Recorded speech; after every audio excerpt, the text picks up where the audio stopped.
where we just went to in Hoi An. Oh, really? Thank you, councillors. It's 9 o'clock. Call to order. Good on him.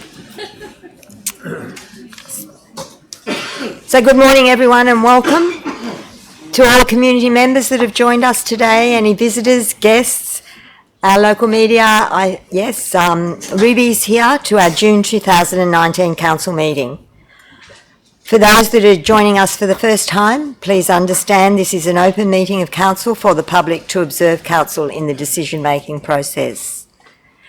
Few housekeeping items. First of all, as a courtesy to others, please check all your mobile phones and devices are turned to silent. Oh dear, that's not a good start. Thank you. Our code of meeting practice includes live streaming, and I need to inform all present that your attendance at this meeting is taken as consent to the possibility that your image and or voice may be recorded and broadcast to the public via our live stream.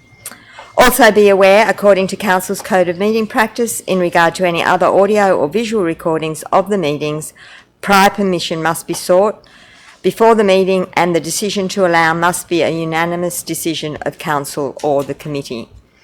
For people in the gallery to follow the agenda, the recommendations before Council are on the screen behind me and also over in the corner.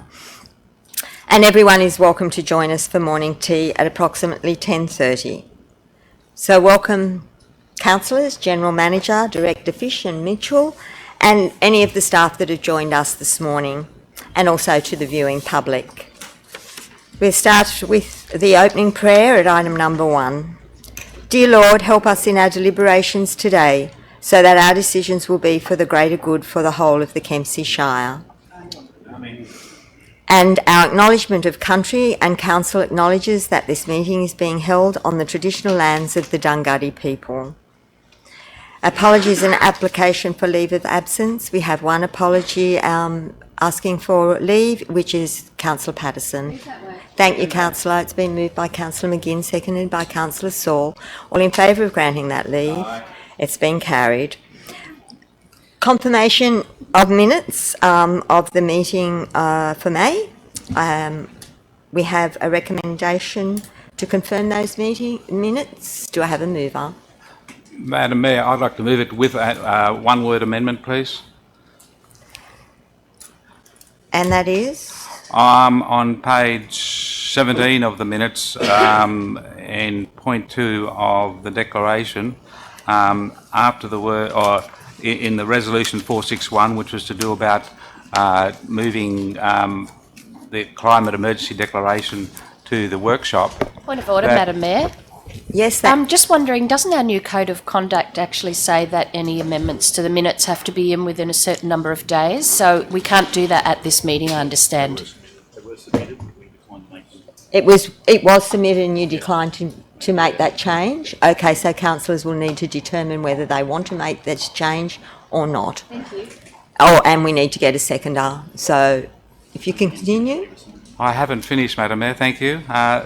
I understand from the idea, just to the point that Councillor McGinn made, that if an amendment is put in and it is not put up, I would like to add that, and if people vote against it, it's our decision on what the minutes are.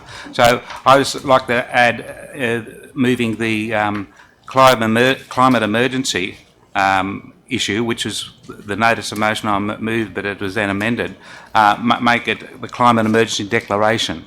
A declaration is different from a climate emergency, so I think by adding the word declaration after climate emergency, it makes it clear we are discussing in that workshop that we will be looking at whether we as a council declare a climate emergency.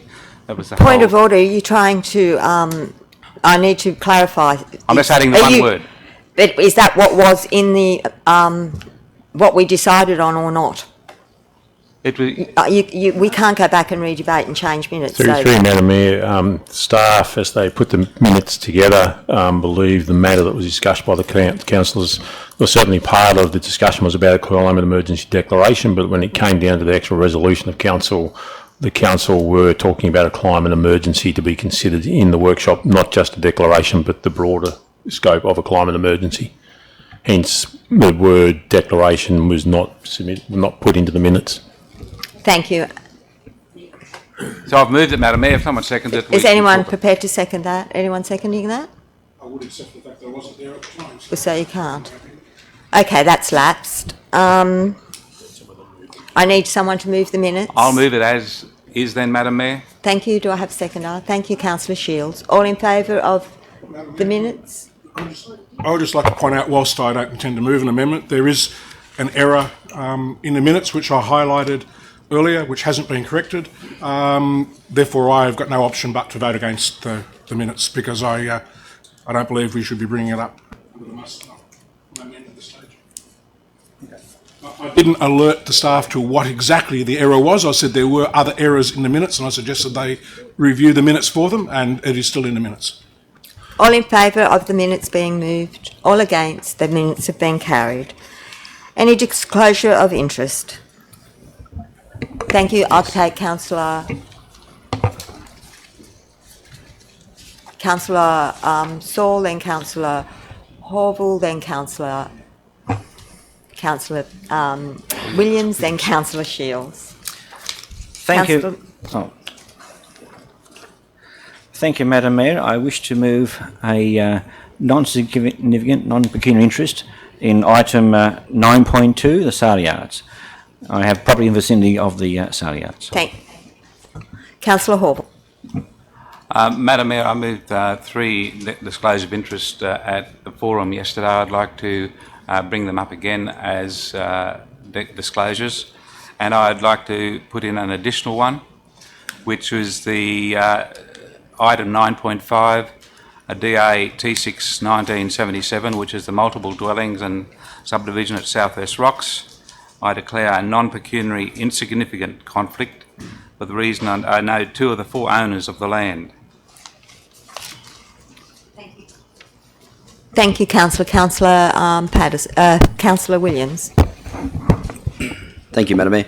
I'd like to declare a non-pecuniary insignificant conflict in item 9.3, integrating planning and reporting plans 2019, as I am the president of the Macleay Valley Rangers Football Club and the land we occupy is noted for development of a master plan. Thank you. Thanks, Madam Mayor. I declare an interest in 9.2, a non-significant, non-pecuniary interest as a user of the Saleyards. Thank you. Councillor.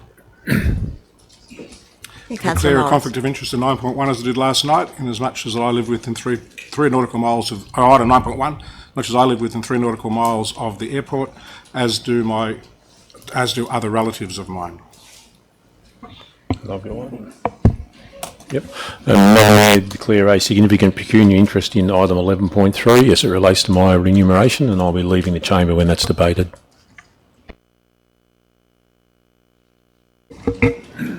Thank you. Item number 6. Items passed by exception. There is a recommendation. Thank you, Councillor McGinn. Seconder? Second that. Thank you, Councillor Saul. Yes? Can 9.6 remain there, so one of the councillors that declared a conflict of interest? I suppose it's non-pecuniary. It was non-pecuniary, non-significant. Thank you. Councillor Horval, do you have questions? Yeah, I have questions. Also, I'd like to withdraw 9.7, Madam Mayor. And 11.2, that's in legal matters, isn't it? Yes. So I'd like It's in confidential. So I'd need to, I have some questions about that, so I'd like to withdraw it so we can discuss it in confidential, Madam Mayor. Thank you. So now we have that the recommendation... I was going to ask a question as well about the master plan for Verge and Eden Street Sporting Complex, Madam Mayor. Yes, and you got a question too, Councillor? Okay, I'll take Councillor Horval, then I'll take Councillor Williams. This will probably be answered by Director Fisher, I hope. The master plan shows that the netball courts are going to be changed to north-south. At the moment, most of them are east-west. Just last year, I think we got a grant and we from the government, and the council paid the other half for upgrading the surfaces. will those surfaces have to be redone, or will it just be a matter of line marking?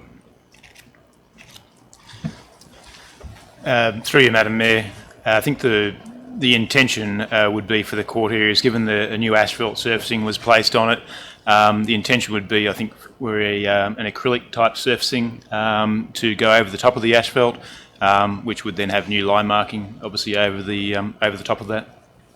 Thank you. I just was hoping we weren't going to rip up something we've already spent money on. Thank you. Thank you, councillors. The recommendation now... Sorry, Madam Mayor. Oh, sorry, Councillor Williams. I may have to withdraw this item just because I wanted to make a quick comment about something, so I'll withdraw the local traffic committee, please. So our consensus motion now has in it 9.6. Oh, no, it's just been withdrawn. 9.8, 9.9, 11.1. No, it's withdrawn. So we need to have that on the screen now with those. 8.1 has been removed. Okay, we have a recommendation. All in favour? Aye. All against? That's been carried. Item 7.1, which is the local government annual conference, which is the report that normally comes up to council. We've made preliminary conference registration and accommodation reservations. We need 2 other voting delegates to the conference and any other councillors that wish to attend. So what I'm going to do is move this recommendation, and when if it is accepted, then we will have to vote on the 2 remaining delegates. Nominations for the 2. All in favour of the recommendation as it is? Aye. Carried. I move an amendment, Madam Mayor. Sorry, you were just moving. I'd like to move a simple amendment, if yes. I could. You may accept it. At the moment, the motions from associations, it calls on councillors to put in a motion, but I would think that it would be better for us as councillors to discuss any motion from councillors at the next briefing by the General Manager, if possible. So I was going to put in any motion from a councillor is to be brought for discussion to the next General Manager's briefing prior to be submitted to the Local Government New South Wales conference people. So I won't. I prefer not to accept that because at this point we haven't got the reports back from the Local Government New South Wales. They send the parameters of what motions and outline the agenda. yes, Programs and the things that they're going to be focusing on. So we need to have our discussions based on that, around what motions that we want to put up. but I'm saying councillors should be able to discuss it before we put something up, Madam Mayor. That's Absolutely, yeah. and that's what we will be doing once we get the outline of the papers and what items Okay. that the... General Manager, thank you. Yeah. Yeah, just confirm what the Mayor said, that once we've got information from LG New South Wales, we'll actually be sending information out to you as councillors, and then certainly be holding a workshop briefing to see if there are any matters that you would like to put onto the agenda for the New South Wales Local Government Conference. Thank you, Madam Mayor. I withdraw the amendment. Thank you, councillor. All in favour of the recommendation? All against the recommendation? That's been carried. We now need to have 2 delegates, voting delegates. Yes? I nominate for attendance. I'm going to take Councillor Williams. You didn't have your light on. I'd like to nominate Councillor Dean Saul. He said that he would like to be a voting delegate. Okay, we're going to do voting delegates first. We need attendance first, so we've got Councillor Saul. I imagine that you want to go. So we've got Councillor Saul. Who else wants to go? Councillor Morris, Councillor McGinn, Councillor Shields, Councillor Williams. McGinn, Shields. We all going? No, not quite. That's 5. Ashley? Yeah. All right. So you need 2 voting delegates. Okay, so now we need 2 voting delegates. Councillor Saul nominated by Councillor Williams. Yes, Councillor Saul. Deputy Mayor? And the mayor? The Mayor's automatically. 2 more. 2 more. We have 3 votes. Mayor, deputy mayor, and Do we nominate for the Deputy Mayor? I nominate the Deputy Mayor, Second whoever that. that may be. Can I make a suggestion, Madam Mayor? Yes, Considering that certainly. we have got a deputy mayoral election in September, rather than nominating the deputy mayor, I believe we should be nominating a councillor by name. Deputy Mayor may not be attending. There is no guarantee Correct. that, no, there's a high probability Yep. that there is no guarantee that who is the deputy mayor now will be Correct. the deputy mayor at the conference. Correct? Who? however, whomever it is, surely the mayor and deputy mayor are, if you like, the leaders from amongst our group. So it makes sense to me that we go with the role. So the mayor, I personally support it be the mayor, the deputy mayor, whoever that is, and Councillor Saul if he's put up his hand. It makes the assumption, through you, Madam Mayor, makes the assumption that the Deputy Mayor, whoever that might be, is able to attend. If they're not able to attend, so then, yeah. So are you self-nominating to be a... No, happy for it to be the deputy mayor. Deputy, just So you want... Madam Mayor, I'll nominate Ashley. I second that. Yeah. Okay. So we have 3 nominations, yes? yourself, Councillor Saul and Councillor Williams. And Councillor... No, that's... No? Okay. No. We don't need to do a vote? Are we all happy with that? Yeah. And we've got the list of the other councillors. Okay. I put... and of course, if Councillor Patterson not being here decides that he wants to go, he still has that opportunity. Okay. All in favour of the recommendation? All against? That's been carried. Local Traffic Committee report. Councillor Williams. I'll move this, but I need a seconder. I'll second that. Okay. The reason that I did pull this out is I just wanted to make a comment on something that was debated previously, and it has been corrected in the minutes, and that was that I was absent at the meeting, but submitted my recommendations via email, which is permitted by that committee. So I know it was debated in the council meeting that I wasn't here at, and they have corrected the minutes, so I just wanted to make that public. Thank you, Councillor. All in favour of Councillor Horval? May I ask a question, Madam Mayor? Yes. And I don't know whether Councillor Williams can answer this, but and Councillor Patterson's absent.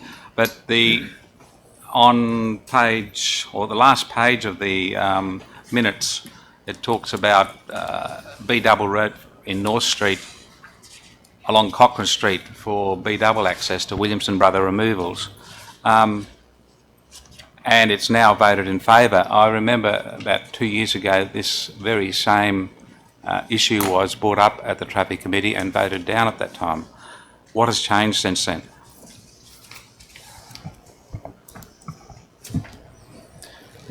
Through you, Madam Mayor, I'm not aware of what the previous discussions were, but in reading the recommendation, my understanding is the recommendation relates that further investigation occur, so it's not actually a decision at this point in time.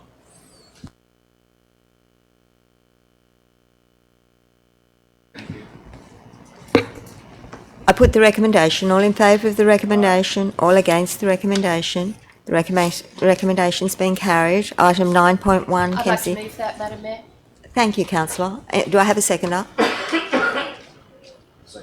Seconder, Councillor Williams. We have a recommendation. Do you have any speakers against the recommendation? Madam Mayor, Oh, we got questions. not so much speaking against, but I've just got a few questions. Okay, we'll take Councillor Morris. Do I get to speak? Actually, you do. I'm just going to get you. You can speak first, seeing how there's people that want to ask questions. I don't know if I've got a speaker against. Do I have a speaker against? I have questions and possibly amendment. Thank you. Okay, so I'm just going to take questions. I have a question as well. So we've got Councillor Morris. We've got Councillor Horval. Who else has got questions? You got questions? No?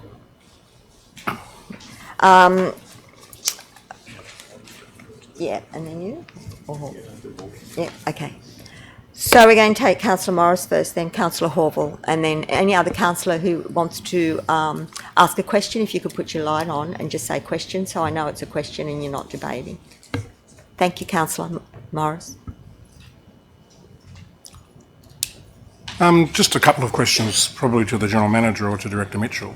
What additional noise abatement procedures are outlined in the report, and how will these mitigate noise in a practical sense?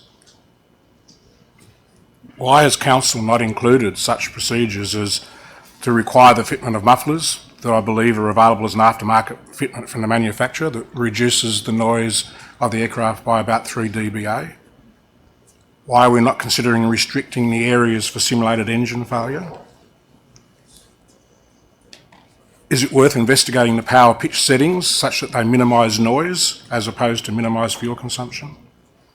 Should we be looking at restricting activity over residential areas where possible? Would it be reasonable to expect aircraft to reach 1,000 feet above ground level prior to turning, thereby reducing the noise impact, and possibly mandating a point at which they are not to turn prior to? In relation to the development of the ANEF contours in conjunction with the Airport Masterplan, what aircraft type and flight intensity will be used to develop the contours? What is the likely timeframe for the development of the ANEF contours and the completion of the Airport Masterplan? How will stakeholders be consulted, and what stakeholders will be consulted or be involved in developing the Fly Neighbourly advice? Given that the Fly Neighbourly advice is voluntary, what process will be used to encourage users to comply? And will consideration be given to including any elements that make its way into the Fly Neighbourly advice as a subsequent amendment to the Kempsey Airport URSA, thereby making them more enforceable?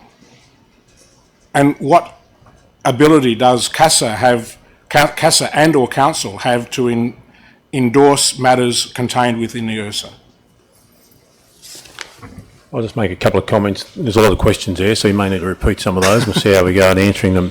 Just in general, and broadly, which I think actually covers a number of those questions, what the actual testing identified was that there was only, in all the testing done over all those weeks, over all those sites, literally hundreds and thousands of actual tests, there was one that was conditionally outside the parameters. And it was conditionally outside the parameters. So in terms of actually needing to have additional noise minimisation, there is no basis in terms of the noise testing to actually warrant that actually occurring. In relation to the going to 1,000 feet, etc., it is very difficult to be doing that when you are then going to basically change the actual circuit to do that. So from a CASA point of view, they don't like you playing around with the circuits and changing those circuits. So our standard at practice here, and as in many airports, is that the circuits are at 500 feet and people come into those at that height. So to start doing that, you know, and this is what in discussions we've had with CASA and with TAG, they simply do not like you playing around with the circuits. Trying to think what some of the others. Yep. Yep, through you, Madam Mayor. Just not sure I'll capture every question, Councillor Morris, but I can answer them one at a time if you prefer. Yeah, so I guess just in relation to the comments around noise-sensitive areas, so the update to the noise management plan from the version that was put out on public exhibition does make reference to noise-sensitive areas, and particularly those areas that capture Ordervilla School, for example. There's a recommendation within the noise management plan that those areas should be avoided. It's very difficult to include specific reference to that in an URSA because visiting aircraft, for example, in particular, wouldn't exactly know where those facilities are, and where the recommendation is to minimise, wherever possible, activity over those areas, and particularly in relation to simulated engine failures. You can't sort of completely rule out because there's some requirements for that to happen. So it's very difficult to include that in an URSA where the recommendation is to minimise as much as possible. In relation to the timing for the ANF and the master plan, That will all that work has been included in our 2019-20 operational plan. We haven't got any firm dates as to when we would commence that, but it is something that once the noise management plan, if it was to be adopted, we would then very quickly move to develop the fly Neighbourly advice. And as you would see from the recommendations that were included in the report, there was a recommendation for that to go out on public exhibition for 28 days as well. And so, you know, there's a process there. We'll be engaging with the community. That's a recommendation that the staff have added in that wasn't necessarily included as part of the previous council resolution, but was in recognition of the interest in this matter and the importance for us to actually have that engagement process. So we would be undertaking that and engaging with the community in terms of the development of the Fly Neighbourly advice and to bring that back to a future council meeting for adoption or for consideration, sorry. The ANF and the Masterplan, as I said, are in our 2019-20 operational plan. Those pieces of work could potentially occur concurrently with the Fly Neighbourly advice, but we haven't got any firm dates in terms of the timing to commence that, other than the intention for that to happen and be completed within the next financial year as included in the operational plan. Looking at my notes, there was no specific consideration in relation to a couple of items that you referred to, Councillor Morris, in relation to mufflers and power pitch settings. I think if I wrote that down correctly, those items didn't come up in terms of any of the submissions that I can recall. But as part of the process, not to say that they couldn't be looked at, the noise management plan includes a recommendation for it to be reviewed regularly. That could be, you know, annually or more regularly if there was a need for that. And at those times, any of those additional items would be considered as part of that as well. Just one other question you had was in relation to the technical aspects of developing the ANF. That is actually a technical piece of work, and it'll actually be the experts who will actually develop that and develop the parameters in relation to how that's actually measured and develop the nature of planes and things like that. One other question that wasn't answered is what additional noise abatement procedures are outlined in the report and how will these mitigate noise in a practical sense? Because it actually states in the report that there are additional noise abatement procedures, so I'm just wondering what they are and how they will mitigate noise in a practical sense. Well, Council currently doesn't have any noise abatement procedures at the airport, so the entire gist of this actual report, and particularly recommendation 9, is actually putting in additional, because you're coming off a base of nothing, to actually put in noise abatement procedures which relate to the hours of operation and things like that. So there's, and putting that into the URSA, which actually gives you a lot more ability to be monitored by CASA, should they accept it. One of the other questions that wasn't answered is what is CASA's capacity to enforce any requirements in the URSA? I suppose to extend on that, do they have any priority as to how they action and what sort of timeframe could be anticipated in a breach of what's in the URSA? Yeah.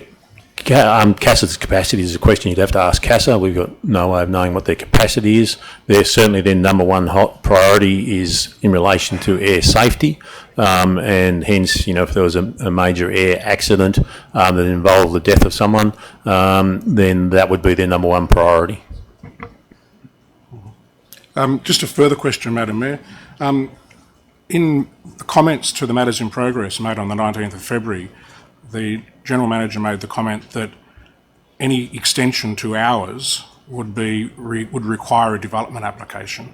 I assume that this report here in 9, which is removing the exemption on public holidays except for Christmas Day, is seen by Council, by recommending it, and by councillors, if we endorse that, to be in the greater good of the community to extend those hours to include flying on public holidays, as opposed to requiring an assessment, as was outlined in the comments made on the 19th of February. Through you, Madam Mayor, the comments I made on the 19th of February related specifically to any company coming in and asking about specific hours. This is a broad thing across the airport, and is what Council has been looking at for quite some time, to actually put in parameters for anyone that's actually coming here and to actually operate, and the hours and the parameters in which they can actually operate their business. Which is the college. Point of order. One other small question. There are a few recommendations that have a distance of 2 kilometres from the airport, One of them is when we are notifying residents of potential DAs. On what basis have we chosen 2 kilometres when the Casa accepted zone of impact for a circuit is 3 nautical miles or 5.6 kilometres? Wouldn't at least 5 kilometres be a better yardstick to use than 2 kilometres? The council has the option of making that modification if they choose. Madam Mayor, on that basis I move an amendment, and that is that recommendation 8 and 11B have the distance of 2 kilometres changed to 5 nautical miles, or if it makes it easier for people to understand, 5 kilometres. This is the Casa accepted zone of impact for a standard circuit. Recommendation 9A4, New South Wales public holidays, changed to read 1, nil hours, none permitted on public holidays in New South Wales, and that relates to local aircraft. And amend recommendation 9C, amend the height from 500 feet to 1,000 feet before being allowed to turn in, because the standard height for a circuit from Casa is 1,000 feet. The minimum height is 500 feet. And it is quite common in URSAs for other airports to have a height requirement of 1,000 feet prior to turning into a circuit in populated areas.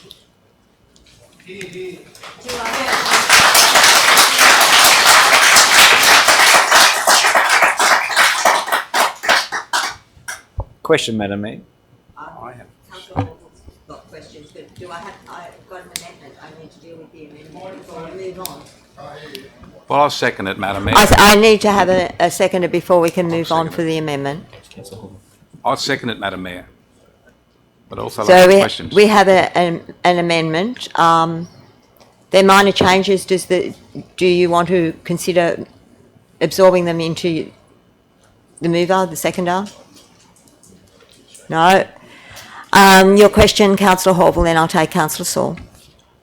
Madam Mayor, I have a number of questions. I don't know Point of whether- order, Madam Mayor. Shouldn't the debate now be on the amendment, not on the original motion? Absolutely. But the questions, are they on the original motion or, well, The questions are on mostly, the report, Madam mostly Mayor. it's similar. It's just Mine's on the amendment, mine. Madam Mayor. Yes. I can still take questions. Yeah, Madam Mayor, I've got some questions. Can I Councillor just Median. ask a No, I point of need order? to take, yes, you can take a point of order. I'm just not understanding the way the direction of the debate has flown, given that I didn't have the opportunity to speak to the original motion and we just took questions. Now we've gone to an amendment. Actually, you're correct. And I need- haven't had the opportunity to speak Actually, you're in correct. support of the original motion. You need to speak to the original motion. So I have an opportunity Yes. now to speak? Absolutely. And then we'll deal with the amendment. Okay. Because what we were doing, we're asking questions, we weren't debating. Fellow councillors, I'm not going to read all the recommendations as it's an incredibly comprehensive piece of work that the staff have put together for us, and they are lengthy. So I'll assume that everybody's read the detailed recommendations. It's an incredibly comprehensive report, and firstly I'd like to congratulate the staff for putting this piece of work together. It's been an extended piece of work and it's very impressive, and in fact I don't believe in the years that I've been on council, and this is my 7th year here, that in fact we've had such a comprehensive report and so much work has been put into it. So I'd like to congratulate all the staff in the report. It's well considered. It's had a lot of independent expertise. It's had community input up to this point, and I think we're ready to make a decision. And that is that Council adopt that noise management plan dated June 2019 and proceed with the Fly Neighbourly agreement, and that it go on public exhibition. I would particularly like to congratulate staff on the methodology of the quadruple bottom line assessment process. There's going to be a point of order. We are not going to continue this debate with interjection, and people that are around this table are trying to concentrate on the decisions that we have to make. If I have to close or eject people for calling out and actually being completely rude, to be honest, let us just continue the debate in silence. Thank you. Madam Mayor, as I said, I'm particularly impressed with the quadruple bottom line methodology assessment process, which gives Kempsey Shire Council a framework to consider any future proposals. The methodology is sound, it's impressive, and it does give us, past this decision, an opportunity to be able to make decisions in the future should a flight school wish to put a DA to Kempsey Shire Council. This excellent methodology will help determine the appropriateness of such flight schools if they do put in a DA, if we receive it, and will help us to weigh up the variables in an objective manner and demonstrate whether in fact such an opportunity in the future would have a Shire-wide benefit if they are to proceed.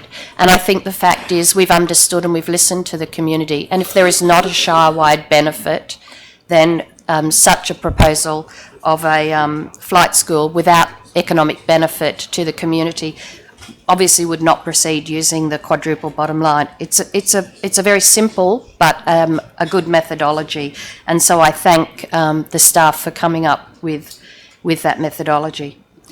I have a number of other comments. I don't really want to sort of repeat it or draw it out. I think that we do need to realise that we have had this airport in operation for many, many years. It's been there since the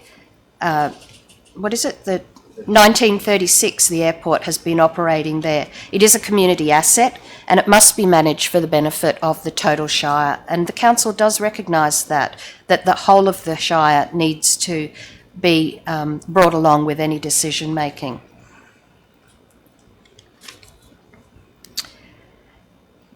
We also must be aware that, and it is quoted in the report, that Air Services Australia states that circuit training is undertaken at most airports, particularly regional and general aviation aerodromes. It's not feasible to rule out all circuit training, as this could affect even small operators in the future. My one word of caution in moving forward with all of this is to remember that the rules that we're putting in place will affect all aircraft. So that's visiting aircraft, local aircraft, hobby pilots, etc. So we need to be assured that the rules that we put in place are in fact fair for all airport users.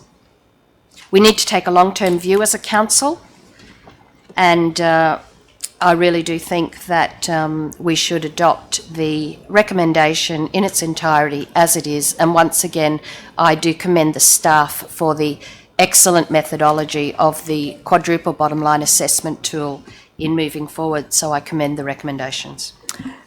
Thank you, Councillor. We have now had the speaker for the original motion. We will go back to the amendment, and we have questions on the amendment.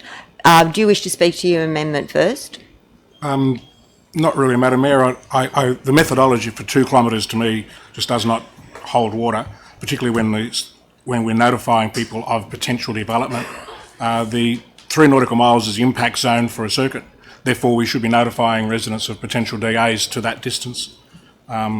Recommendation 11A is in relation to the noting of the planning certificates. Again, we've said that the boundary of 2 kilometres from the airport. If the zone of influence is 3 nautical miles or 5.6 kilometres, I believe we should be notifying anybody within that distance in the same way. And I believe that increasing the ability to fly on public holidays puts a greater burden on the local community for what I can see is going to be no net financial gain to council, unless there's some financial gain that I can't see from the details of the report.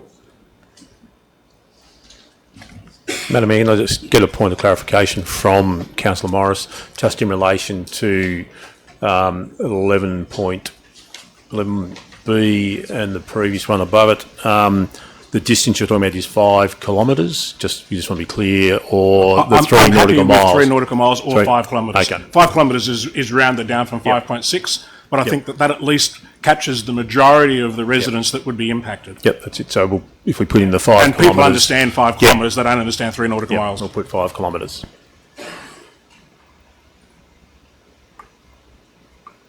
So the amendment is for...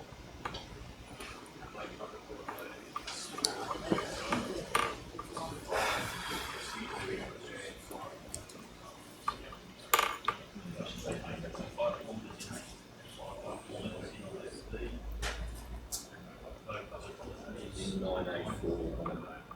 984.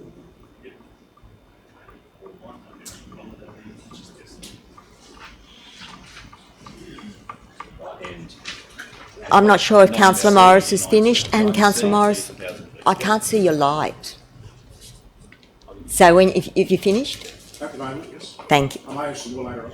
Thank Depending on you. the act. Yeah.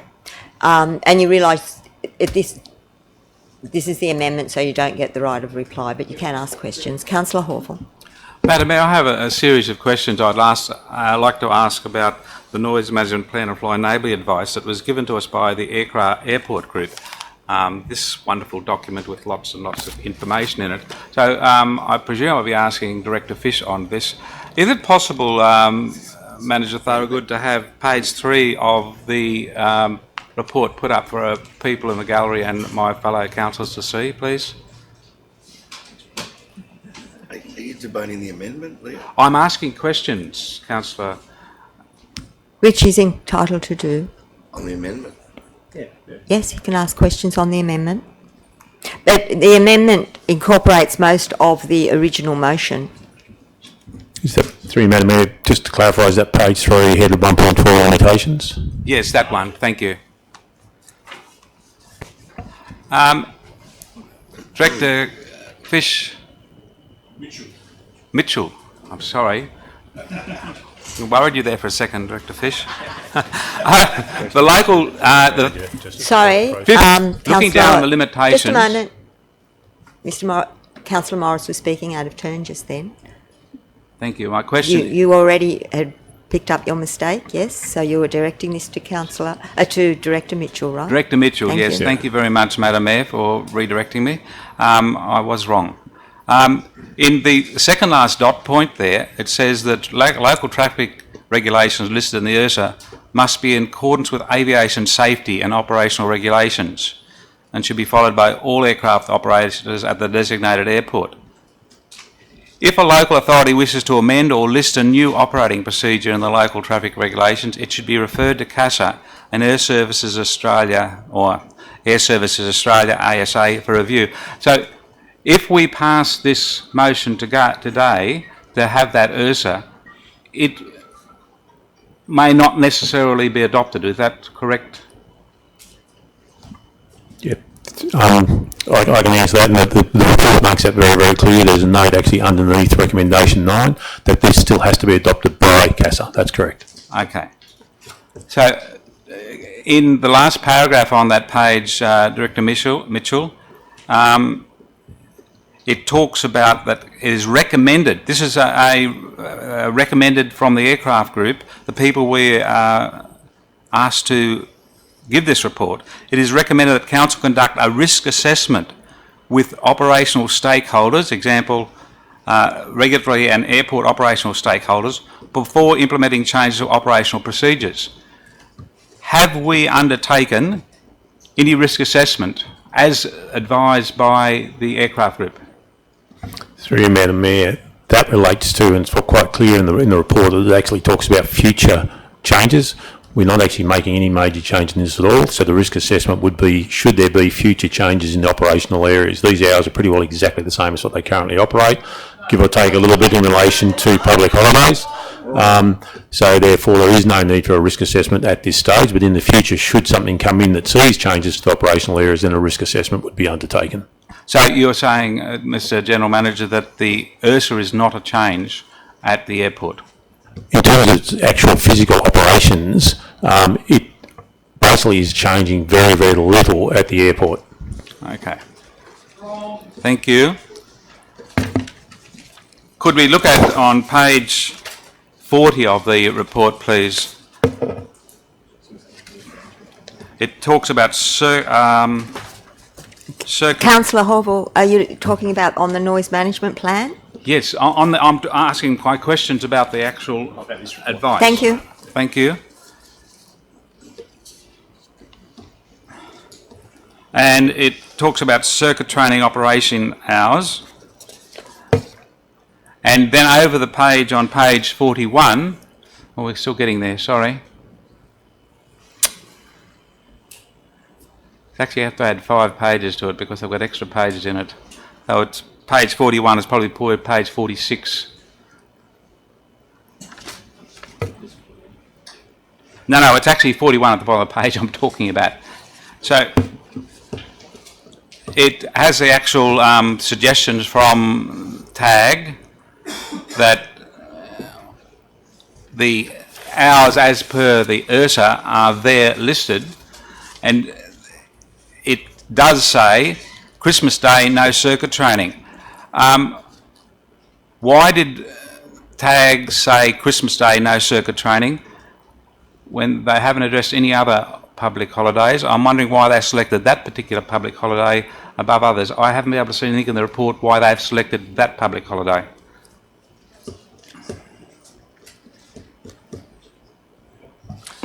Through you, Madam Mayor, no, there is no sort of direct rationale or justification for that in the actual report, Councillor Horville. My only understanding is that that was, I guess, perceived to be the one day of the year that would be most, where there shouldn't be any circuit training.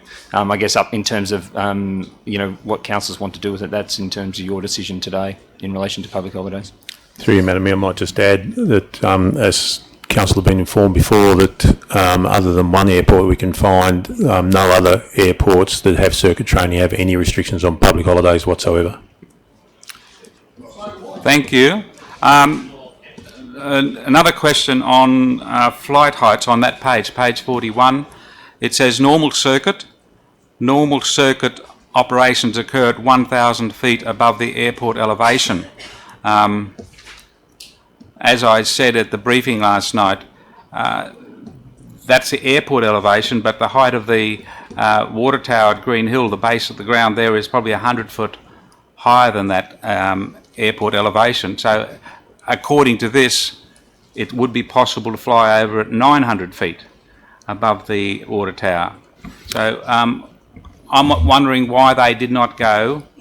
Have you any information on why they did not say in their report above ground level, which is AGL in their abbreviated URSAs that you see from all over Australia?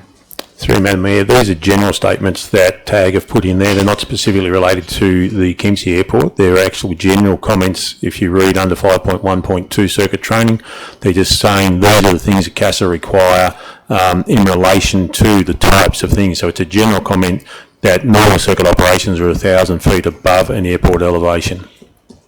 Right. The glide circuit is the next point there, Director Mitchell. It talks about simulated engine failure, which at the moment isn't addressed in the URSA, but it talks about 1,500 feet above the airport for a simulated engine failure and where they've got to return to the airport.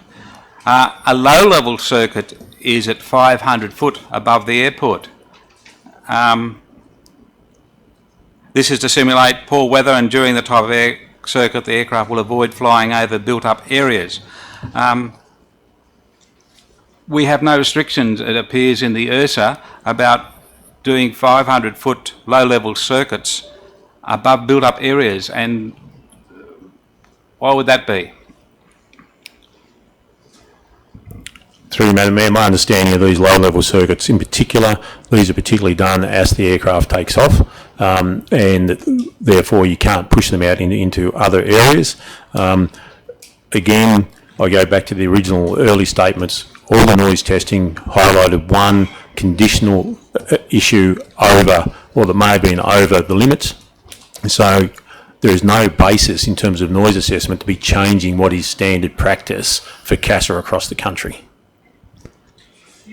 So my question is, if it is possible to do the simulated engine failure at takeoff above the airport, which has been found in other URSAs, why can't we have that in our URSA, so therefore they will avoid having to do their simulated engine failure at low level over the built-up areas around the airport? The ability for a plane to get to 500 feet is dependent on a whole range of environmental conditional factors. I'm sure where pilots here can get up to that level, they'll be practising it in line with whatever the CASA requirements and air services requirements are. Whether that means they are still over our airport or not Depends on with the others. You'd have to look at the length of their runways, the length of the airport land that actually surrounds it to work out whether they're doing it over the airport or not. So it is very conditional on the actual particular location of the airport and the size and the land around the airport. So has any member of council staff asked the present flight training group, AIAC, whether they have tested doing SAFATOs, simulated engine failure or takeoff, above the airport? Have you not been? Our understanding is that AIAC, and this report is not about AIAC, this report is about a noise management plan for the entire airport. This, in terms of AIAC, my understanding is that they ensure that their instructors follow the requirement for commercial pilot training. That is done to ensure that they maintain their registration and can keep their business. Yes, I understand that, Mr. General Manager, but I'm saying this aircraft avoiding overbuilt areas is not in the URSA, so I'm just asking why it wasn't included. Because we don't believe it's necessary. I'll add to that again, all the noise indications clearly indicate that the noise isn't a factor. It isn't a factor in terms of noise monitoring, which is the basis of this noise management.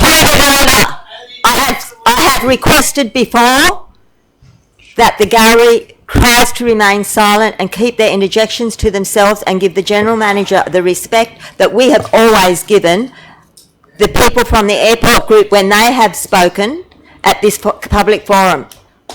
General Manager, continue. That was all I had to say.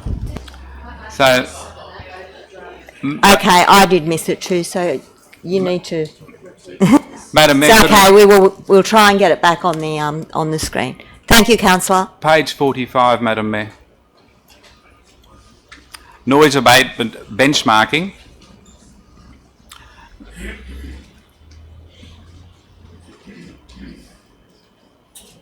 And it reads 5.1.10, noise abatement benchmarking.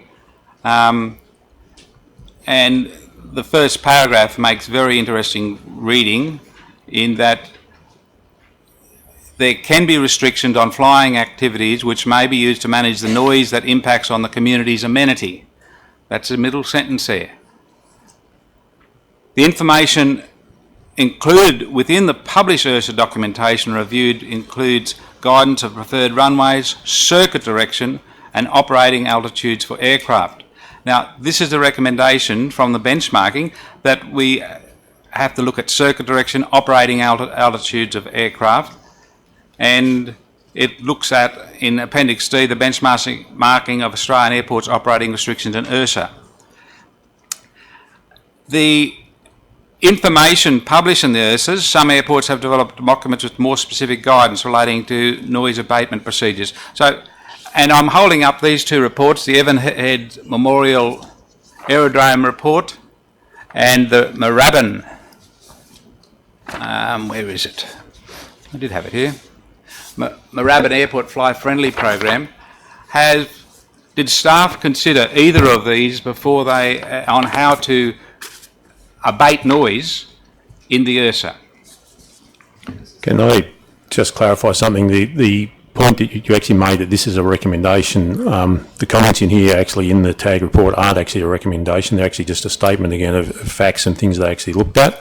The resulting report and the resulting recommendations that are before Council are as a result of the extensive consultation both with our community, with TAG as the professionals, the assessment of the noise parameters, the review of quite an extensive number of URSAs, both what is contained in this report and other URSAs as well. And as a result of all of that, you have before you what we believe is a balanced way to actually address these issues for the entire community. So anything that may be specific in those, generally covered in a review of runways, circuit directions, altitudes, etc., and that is actually covered in what is before Council. Okay, so well, let's go to, as the General Manager Mr Mitchell is, I will remind Councillor that questions need to be asked succinctly without debate. Yes, I am. I'm referring to information in the TAG report. Thank you, Councillor. Yep. Yeah, through you, Madam Mayor, just to add to that, yes, we did obtain expert advice in relation to coming up with these recommendations through the airport group, who also had access to a highly qualified pilot consultant who provided advice to us in terms of the recommendation. The advice was basically to stick to the CASA standard approach for a lot of the items. In relation specifically, Councillor Hall, to 5.1.10 and those two examples that you referred to, yes, I guess the approach that we would be adopting is that some of those items could very much be included as part of the Fly Neighbourly advice. In the same way that they are separate documents to the URSA as guidance documents, and that's the basis that we could actually accommodate those, is through the FNA. But the other recommendations were discussed, in some length with the airport group and with that expert consultant that was made available to us. Right, so could I come to the conclusions and the recommendations of the report, Madam Mayor, and ask questions about the conclusions on page 52?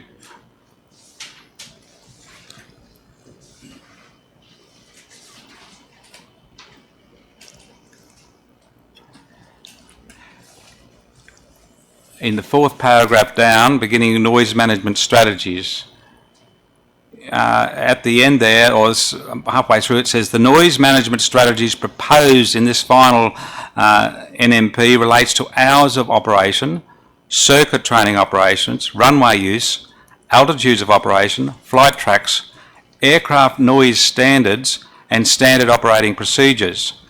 So are all of those contained in the URSA? No.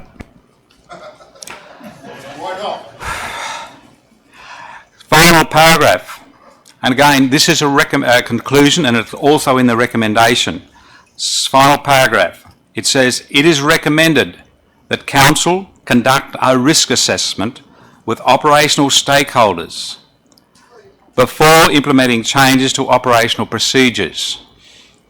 It is recommended from the TAG group that we do conduct a assessment with the stakeholders, the pilots, the users of the airport, the community. And the communities are stakeholders too, in my opinion. So,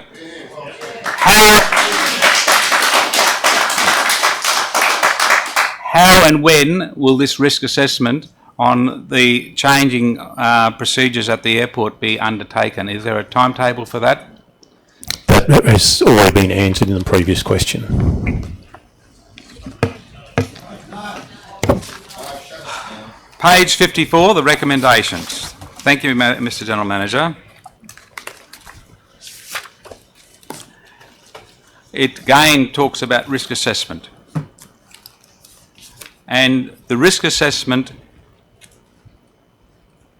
is very important for us. It says... Your question. My question is, and it's about safety, Madam Mayor. This is particularly relevant. This is halfway through the risk assessment paragraph. Where Question. Yes, I'm going to ask the question, Madam Mayor. I have to read the point to ask the question. This is particularly relevant where it involves changes to operational procedures at airports with flight training, as this adds to the complexity for students which may impact on safety and aerodrome operations during transition.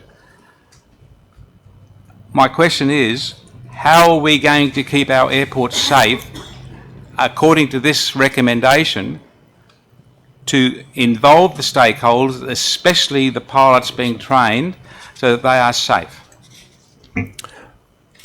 I'll respond again. We've already addressed this. However, this is particularly relevant where it involves changes to operational procedures at the airport. We're not recommending changes to operational procedures at the airport. The only thing we're doing is putting into or recommending to CASA that the basically very similar current hours actually be adopted in there. So there's nothing here that is going to risk the safety of our pilots or our community, and I certainly hope Councillor Horville isn't implying that. No, I'm not implying anything, Madam Mayor. Mr. Thank you, Councillor. Is there any further questions? Yes, there are, Madam Mayor. Keep going. At the bottom of the page, any amendments to the URSA, and of course putting in these changes of flying hours is a change to the URSA. So it actually talks about a trial basis of this URSA and paralleling the changes with a study on the reduction in noise complaints received. How soon will the noise complaints procedures be set up so that we can track what is happening? Madam Mayor, haven't we heard that there isn't a noise issue from except for one problem?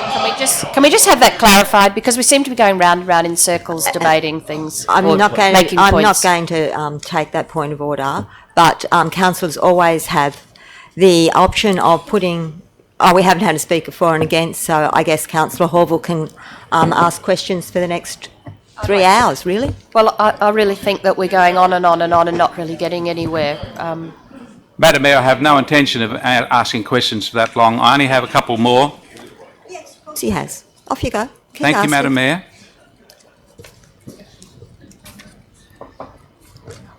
It's proposed that we have any proposed amendments to the Kempsey URSA entry.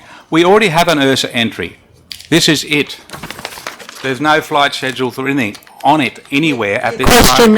Councillor. My question is, this, according to the recommendation from TAG, that we should liaise with CASA, Sydney region, before we put this URSA out. So has there been any liaison, according to this recommendation, with Sydney CASA region?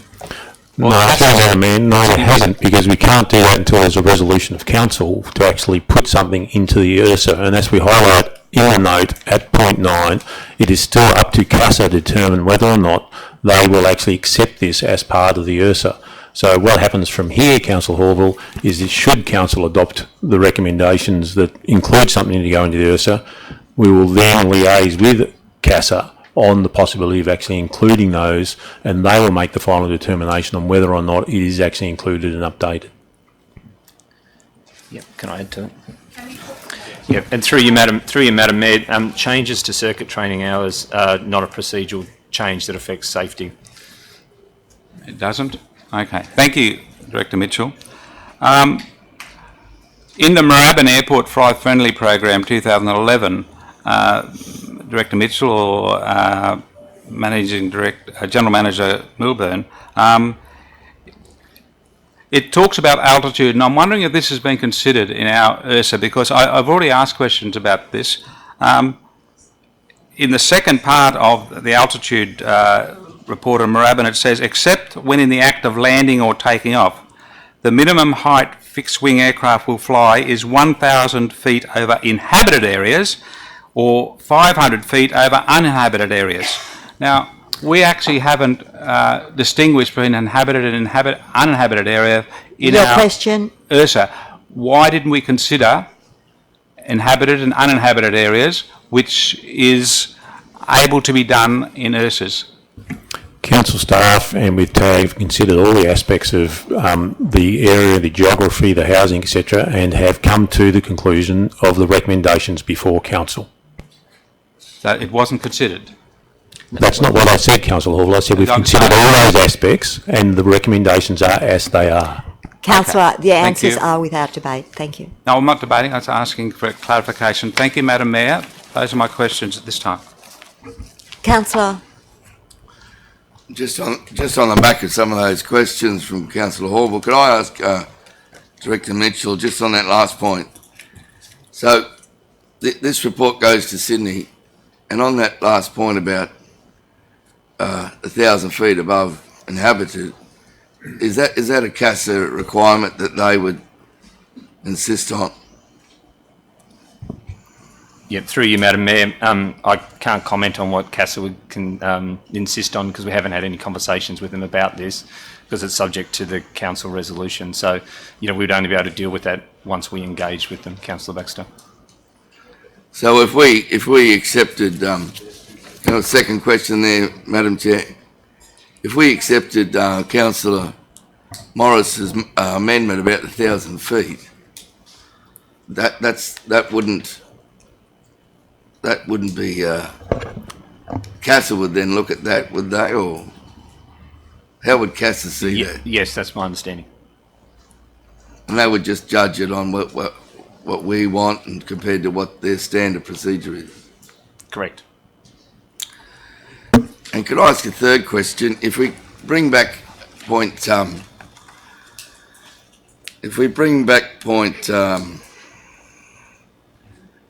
and 8, on the back of this report, which would be guidelines that go to Sydney and CASA decides yes or no. But on the back of point 7 and 8, it would seem to me that when a development application is put in by anybody, point 8 there says it would go to the community for consultation. It would be put before us for consultation, and changes to these recommendations might occur within that DA. Is that right? In the DA. I understand the question. What's the question? Sorry. 7 and 8 deal with two different things. 7 deals with an executed agreement, which doesn't involve a DA, and what that makes very clear is that would come back to council for a decision by the council. It wouldn't be something done under delegation by staff.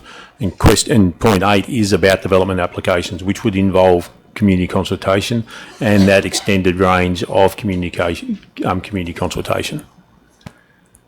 So if in that DA we insisted that simulated flight failure happened at 1,500 feet or whatever, that would be in the DA. That could be negotiated.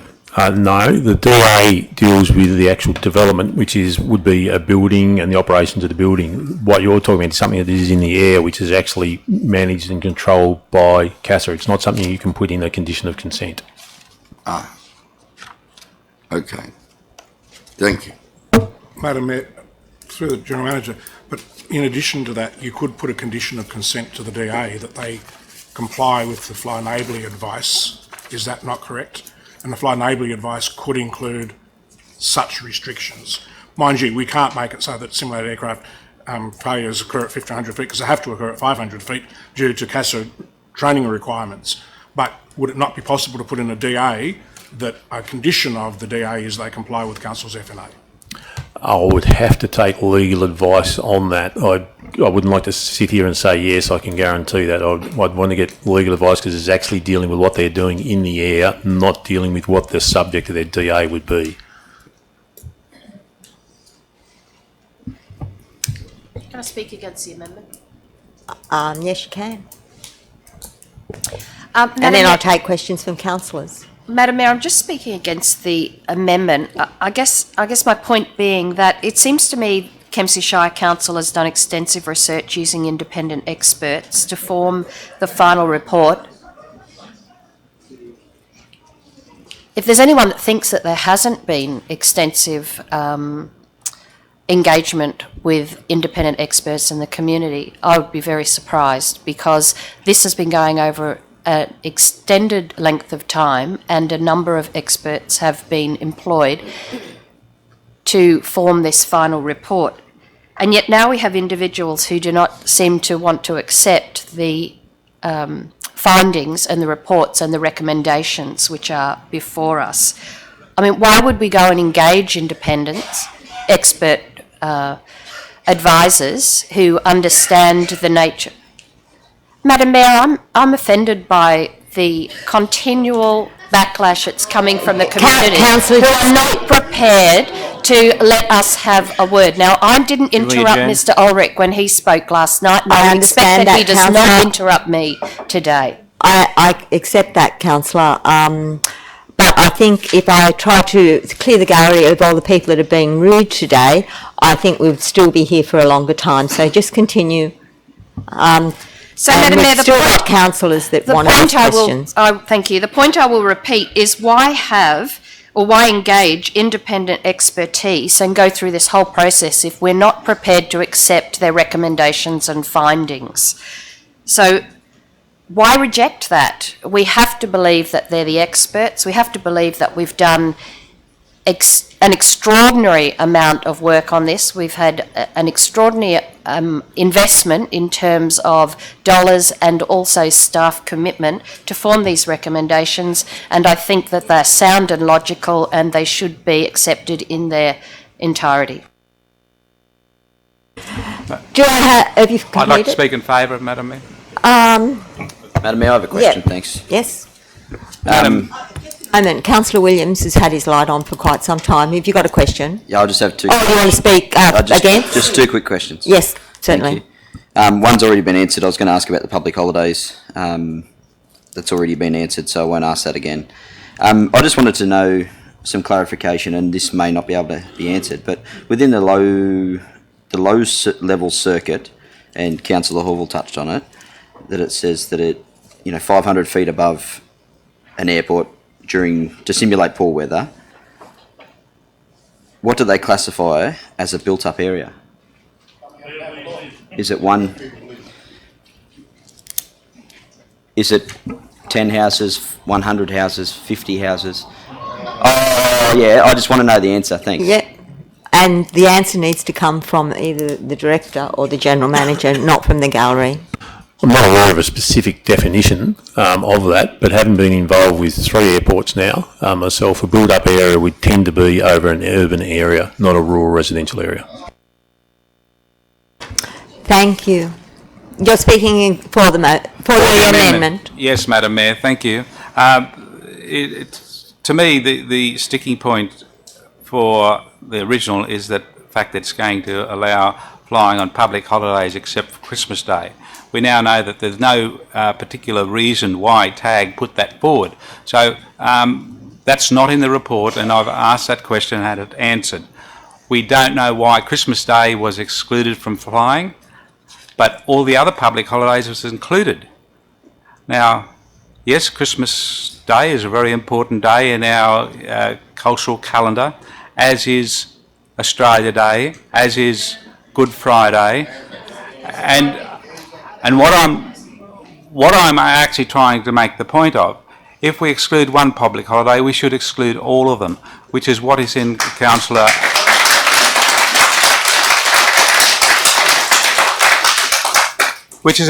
Morris's amendment. So I'm supporting that, and there is a track record for Council as well.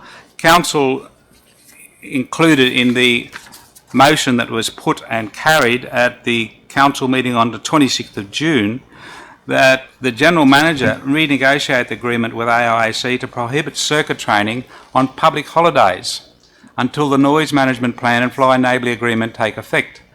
Well, they haven't taken effect, but I understand that. But we excluded public holidays before. Why are we now going to, as part of a noise management plan, to actually increase the noise in the area? It's not managing noise, it's maintaining the noise and adding to it. So I'm saying,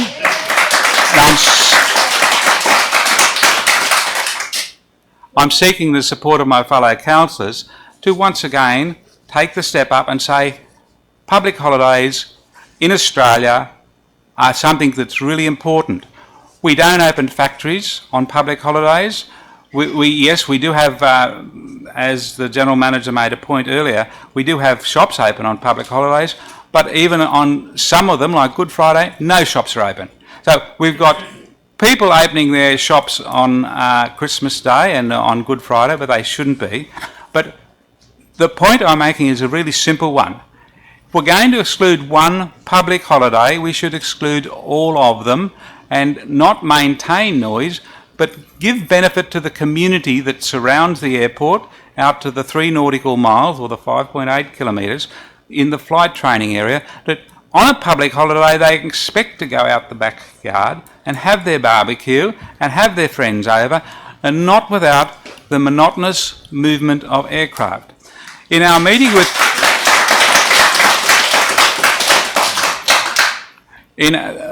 Mr McMurtry on the 13th, we were told by him that at the maximum they would have 4 aeroplanes in the circuit. That means 4 flying around, landing, taking off, and doing that continually, and that equates to a plane overhead for some of these people in the area and the school every 90 seconds. Now, how is that fair to the people in that area on their public holiday who want to share their time with their friends and be out in the yard, to actually have this allowed according to the original motion? So I'm asking my fellow councillors to revisit our decision from June last year and say public holidays are excluded, and make sure that that is what happens, and that's what's in this amendment. I ask you to support the amendment for that very simple reason. It's our decision. It's not the recommendation of staff, but it can be our decision. I'm asking you to support the motion, the amendment to the original resolution. Thank you, Councillor Shields. Are you speaking for or against? Against the amendment. Thank you. I partially agree with the amendment. I agree that we should increase the area to 5 kilometres, the notification area. In terms of public holidays, I'm happy to go with the airport group and their recommendation of Christmas Day. I'm actually really happy to see Christmas Day included in there.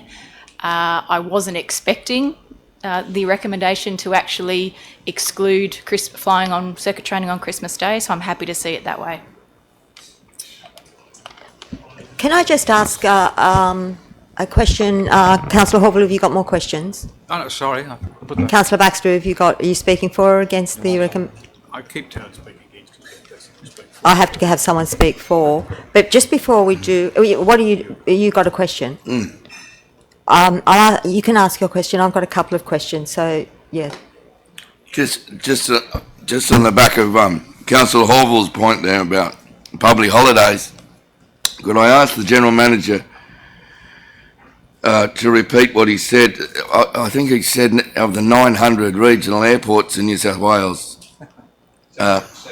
is it? 707 across Australia. 707, that none of them bar all public holidays, is that right?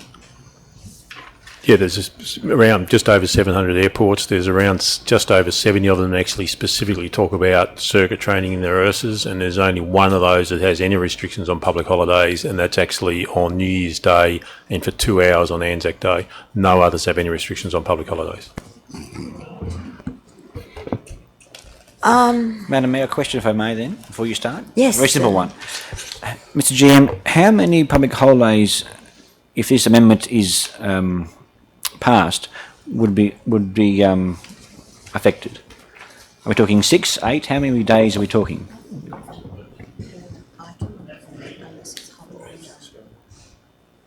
It's probably 7 or 10, 8, 9. Yeah, it's less than 10.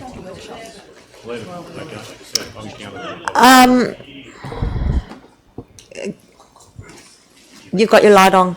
Yes. You want to ask questions, or you? Well, I'm not going to debate because I'm not entitled to debate. No.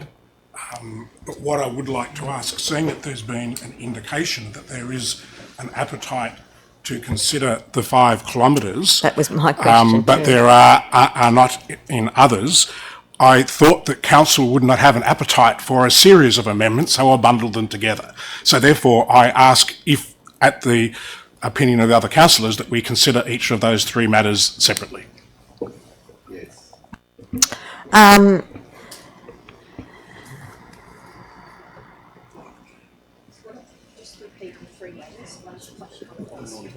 I think that would confuse the debate, councillor. In actual fact, we're too far into it now. One is 2 kilometres changed to 5 kilometres. Yes. 8 and 11B. The second one was to remove public holidays, and the third one was to amend 500 feet to 1,000 feet. We're going to Can I foreshadow then? I don't know whether this will get around it, but if we foreshadow that change of the notification of the 5 kilometres into the original motion, so that if the fully changed amendment is not accepted, we go back to the original motion, but the original motion has an amendment in it. Well, you can we do accept that. You can change. You can amend it and accept the change. So I'm just foreshadowing to That's fellow what you- councillors, if we don't vote for the amendment, that we go back to the original and we change that to increase the notification area for DAs. which is quite acceptable. You can do that. You would incorporate that into your original motion. Councillor, yes. I need to check with the seconder. She said no, we won't do that. Is it then acceptable that we... Yes. If the amendment that you have put up in its entirety is lost, we go back to the original motion with a change of the 5 kilometres. But there may be some more discussion here. I have a question. I'll take your question, and then I'll take Councillor Williams, and then I have a couple of questions. My question is regarding the 500 feet, and so Councillor Morris is proposing with the amendment to change that to 1,000 feet that you can join the circuit, is that correct? Change it to 1,000 feet before they turn into the circuit, which is the standard normal height that CASA mandates for a circuit. So my question is to the staff, if we were to change it to 1,000 feet, what are the ramifications of that? Obviously 500 feet is in the recommendation. You know, what's the difference really from a practical sense? We'd have to check on what our circuit is.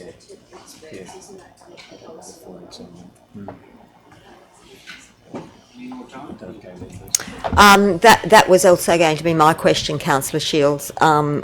The ramifications of the 1,000 feet. Madam Mayor, I'm not sure if Miss Burley might have something on that, or she might be just looking, but no. In relation to that, that's certainly a question we could be asking CASA. We'd have to just double check what they are actually requiring, what the current practice is at the airport here, and just see what CASA's position would be on it. Madam Mayor, could I ask General Manager a question there? Madam Mayor? Councillor Williams was first. Oh, okay. I didn't see that, sorry. Thank you, Madam Mayor. I know I was the seconder of the original motion, but I don't disagree with the amendment either, to be honest. And I understand the whole purpose of this is that we send it to CASA for approval. If it is that we put it at 1,000 feet and they come back and say, no, it has to be 500 feet or 1,500 feet, whatever it may be, then that's not a bad thing, I don't think. So you need to ask your question. You actually asked me before about do I agree with something. Yeah, that was about the 5 kilometres. Now, what you're proposing is if we go back as the seconder. No, I'm just saying that I support. You would support the 1,000 feet. I would support the 1,000 feet. This is the experts. If we put it to them and they change their mind and say no, it's 500, well, we run with that. So, Madam Mayor, can I just check up with General Manager just said, because I'd like to make it clear. If we change it to 1,000 feet, part of the pilot training regime is that they must practice the 500-foot simulated engine failure at takeoff. Would we then have to include in the URSA, if we make it 1,000 foot, to make the SAFATO occur over the airport, which is in other airport URSAs? The two are totally separate. This point C here is about climbing to 500 feet for the making a turn into the circuit. The simulated engine failure is a matter of a normal part of their procedure in terms of their training, and that would happen at that 500 feet wherever they happen to be. They're two separate issues. But, Mr. General Manager, if we pass 1,000 feet, my point is they would still have to undertake that part of the training, and they wouldn't be able to do it while climbing out of the airport. So we would have to put in the URSA, wouldn't we, that they can do the SAFATO above the airport, which is not climbing out of the airport. I believe what I said before is relevant to this, that it is actually up to the instructors who would be actually determining when is the best place and the best location for them to be doing the simulated engine failures. I don't think we have the expertise to be dealing with that. Yeah, and sorry. And through you, Madam Mayor, my understanding is it also, for the engine failures, depends on the size of the airport land as well, in terms of their ability to do that.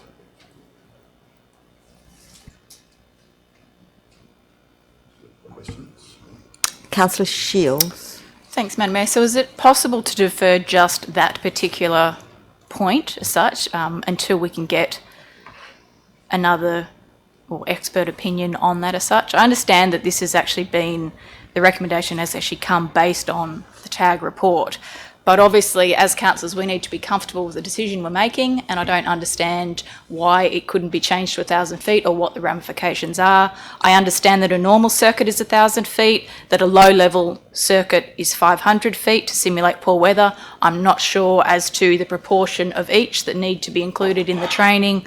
So I just don't feel comfortable voting on that particular part without any further knowledge. Is it possible to defer that part? Can I ask a question? If we adopt... Can I, just a moment, I need a reply. Well, it's regarding that.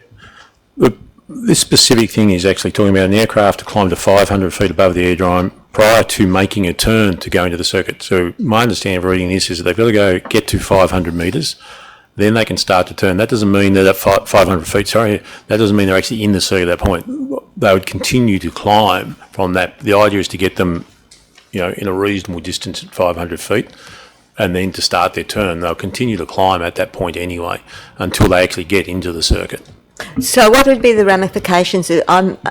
My question was the same as Councillor Shields to start with. I'd written there 1,000 feet,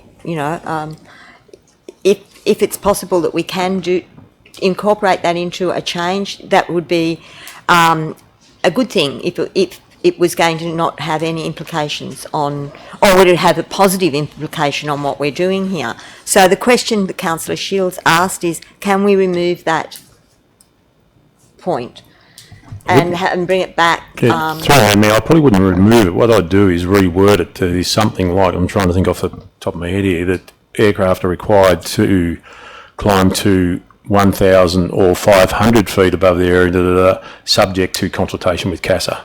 Okay. And then you've actually got it in there. Okay. We can talk to CASA about it. CASA can actually make that determination. So it gives staff the opportunity just to keep this thing going and getting it in place and not actually holding things up. Now, to go back to that, if that's the case, I need to talk, well, that would be the mover of the original motion and the seconder, because it would only be a slight change. Would you be acceptable Well, Madam Mayor, to that? in working through this, is it possible that the extra dot point be that we adopt these things as they are, but no document is set in stone, and that the extra dot... rewording. I'm just suggesting a way round this might be to adopt it as it is, but with an additional dot point that we look at that, investigate that as a height addition to 1,000 feet. The point being that this is not going to be a document that's set in stone, even though it's a very important document. It is always going to be able to be amended into the future. So we could adopt as is with the intention of investigating this particular item for future amendment. And that allows us to adopt the document but then to only look at the change. So the changed wording that I'm just the general suggesting manager... it's a way forward. So the previous comment that the general manager made, that aircraft... Can you just repeat that? Yeah. What I'm hearing from the councillor so far is that there's general agreement in relation to the 5 kilometres. So you'd actually change that, whatever ends up in the amendment or the motion, you'd actually change that to the 5 kilometres. And there's general agreement amongst the councillors that we look at the possibility of the 1,000 feet in consultation with CASA. So if you look at either way in those relevant areas, and you would actually just simply change that point C to aircraft are required to climb to 1,000 and or 500 feet above the aerodrome elevation prior to making a turn into the circuit, subject to consultation with CASA. Those are the things I think that is general agreement about that from the councillors. That's what I mean, you haven't voted on anything yet, but that's what I'm actually hearing in relation to those aspects. I'm very conscious we're not in workshop, but Councillor Williams, as the seconder of the original motion, Does what the General Manager just said resonate with what you would believe would be the right way to go? Yep. So where we're at the moment, and I'm going to get Councillor Morris. Just a very quick question. In a moment, and I want to ask the General Manager a couple of things because I'm not sure if everything's been covered off on.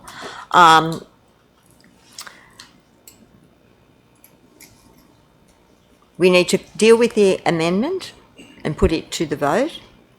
If the amendment is carried, it becomes the motion, which would be this entirety of what Councillor Morris has put forward. If it is lost, then we go back to the original motion with the amendments that have been incorporated. Which is the 5 kilometres and the 1,000 feet.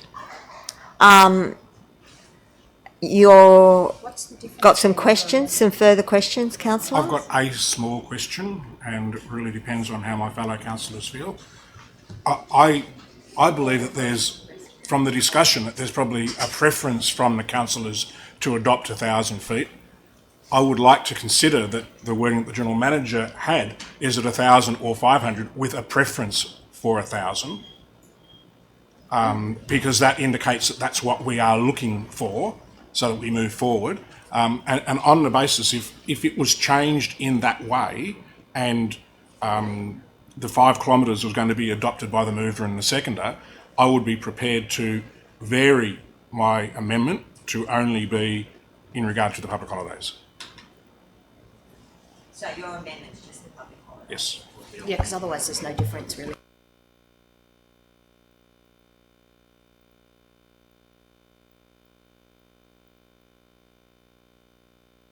Just so that we know that we've covered off, it's a question to the General Manager that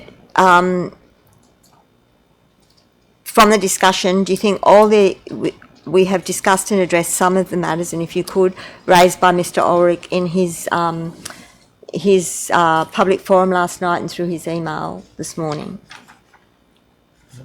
We've certainly covered most of those. I'll go to Mr. Mitchell just to, if there's any just final points, and probably the email that went to councillors today. Yeah, through you, Madam Mayor. I believe that the majority of the items that were raised by Mr. Ulrich last night or yesterday evening have largely been addressed. Probably the one that hasn't been specifically talked about was in relation to having a whole group of stakeholders meet to discuss the proposed changes to the URSA, or Recommendation 9. Obviously, that wouldn't be practical or appropriate to have that that sort of level of public meeting for a conversation around that. It's our understanding that CASA doesn't see the residents necessarily as airport stakeholders. It has been here, yeah.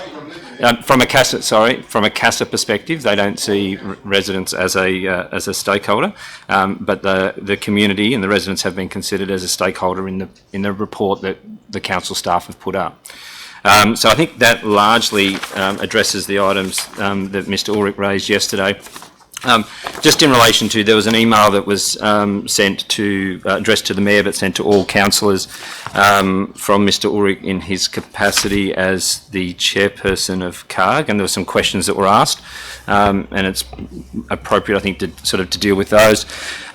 First question was in relation to a request, a meeting that was requested by the Australian International Aviation College. Yes, that was correct. They did request a meeting.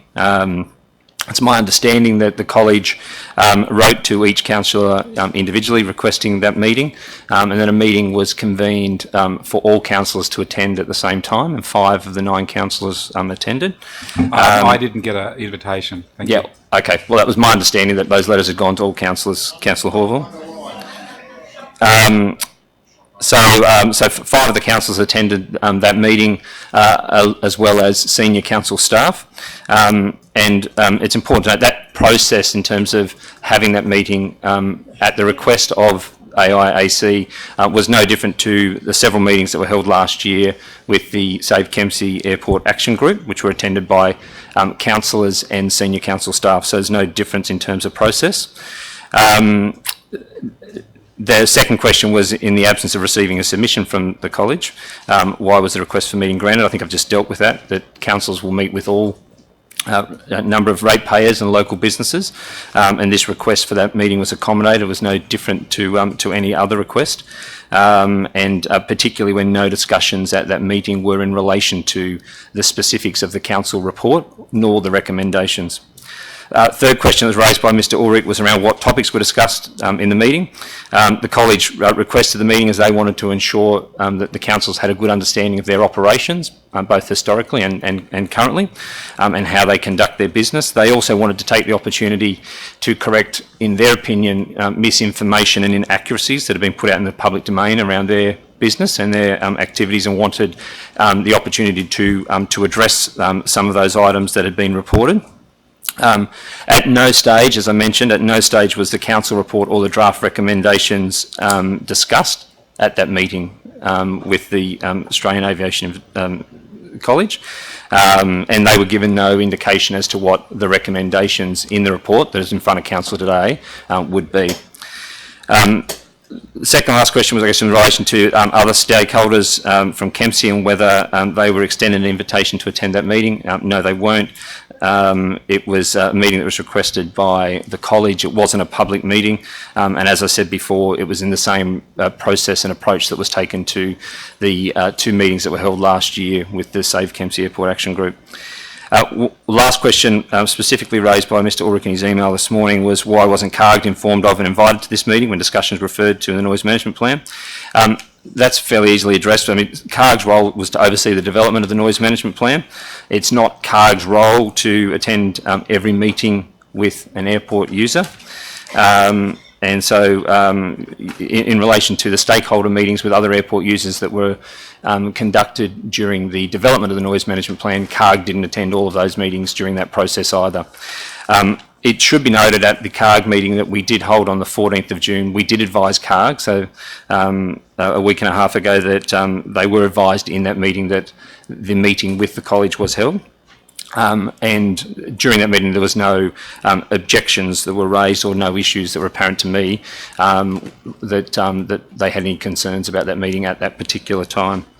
There was also a concern, I guess, that was raised in Mr Ulrich's email in relation to a bias towards a particular stakeholder. You know, I think I've addressed that in terms of how the process in terms of that meeting with the college was undertaken.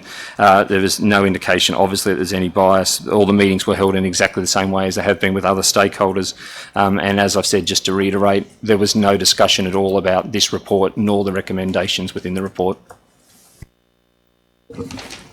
Thank you. I think that covers the concerns that I had and a way forward to answer those questions. Councillor Saul, I haven't had put the motion yet. So, Councillor Saul, yes, you got a question? I do, Madam Mayor. Madam Mayor, would the mover consider adopting public holidays into the main motion, or some of them, partial public holidays? That's a question. No, I wouldn't, Councillor Saul, on the basis that no other airport has such restrictions.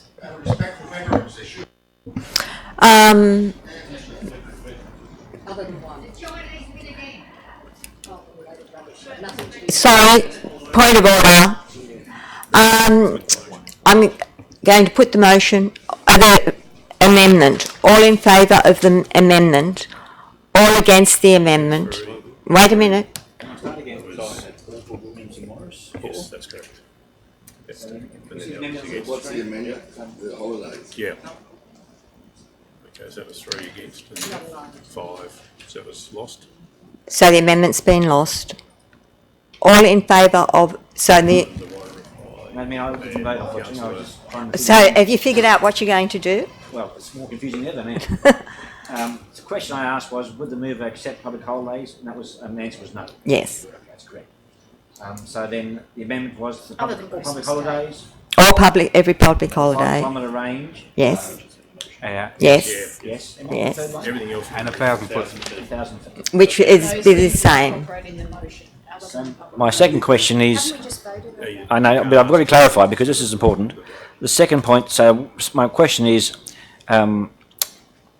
those 11 holidays, we mentioned 11 holidays or 11 It's actually days? 12. Or 12 then? Yeah. The point is, would that deter business from the airport? Madam Mayor, technically we shouldn't actually be answering these No, questions. you shouldn't It should be. actually be, the debate's actually closing, but to make it clear to the people, for some people, yes, it will, because for people who are learning, if you and I went to get our commercial pilot licence, for example, we would look to be able to do it on long weekends and public holidays, because they're the only time we're working full time. They're the only chances we've got. So you would actually be stopping potentially local residents from actually getting their commercial pilot licence from prohibiting public holidays, and I make an assumption, which probably shouldn't, that is why airports don't restrict it on public holidays. Madam Mayor, could you resubmit the vote, please? I'm going to put the... You've got your light on, councillor. I just wanted to ask for another small change, and that is, there's no point in saying I'm not. Sunday. I'm going to take it. I'm not going to. No, all it is a typographical I'm thing. going to give it to him. We've got Sunday other than public holidays, which isn't necessary. It should be Sunday other than Christmas Day, because we don't allow flying on public holidays. So no, we've got other than public holidays on 2 occasions, Monday to Friday, Saturday to Sunday, 3 occasions, and on Sundays.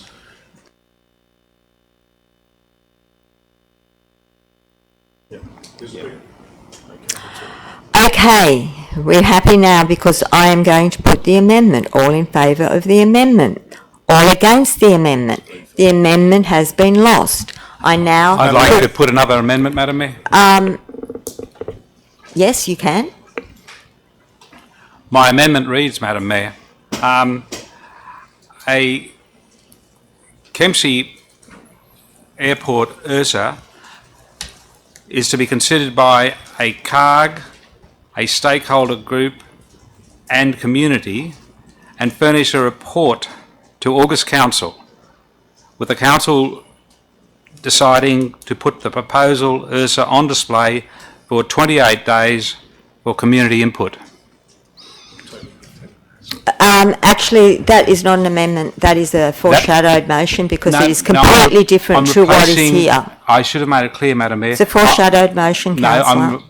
Are you arguing with my ruling? No, I'd like to make it clear. I'm not arguing with ruling. I didn't make myself clear. I'd like to clarify myself, Madam Mayor.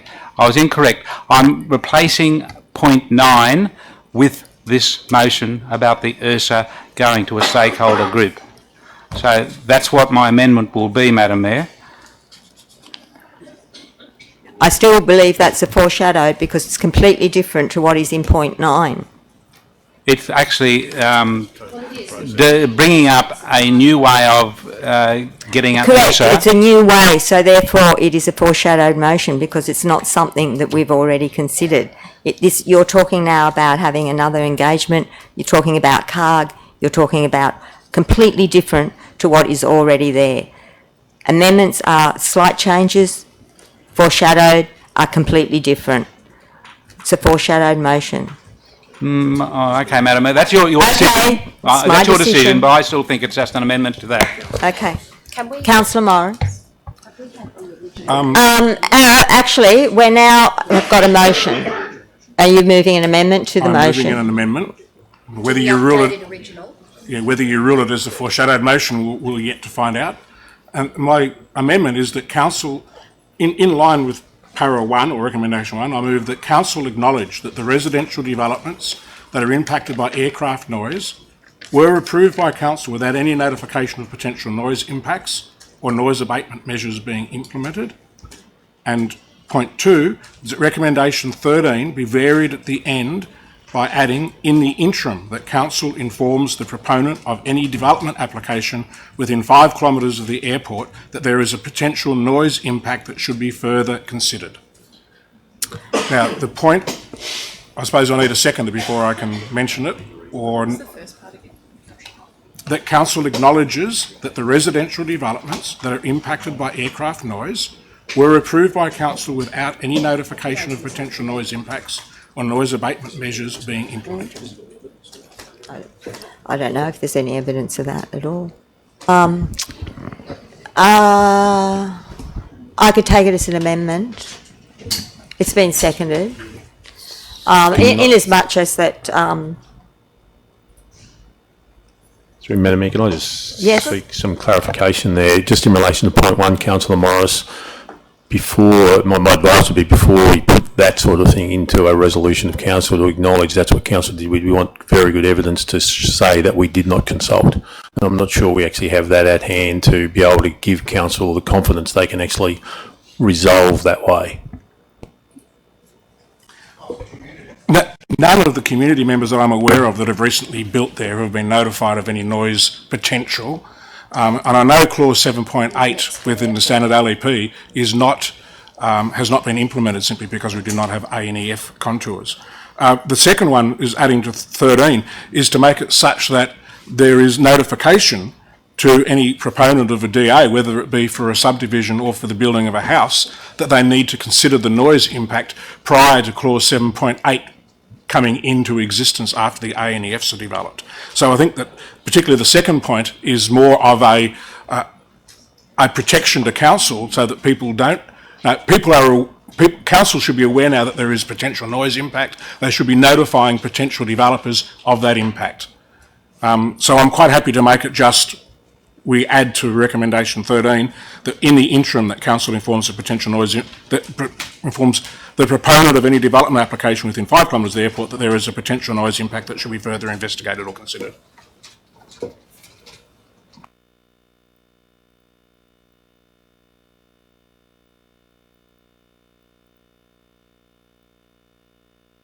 I'm not saying that there is. I'm not saying there is a noise impact. I'm saying that from our studies there is the potential for a noise impact within the 5 kilometres.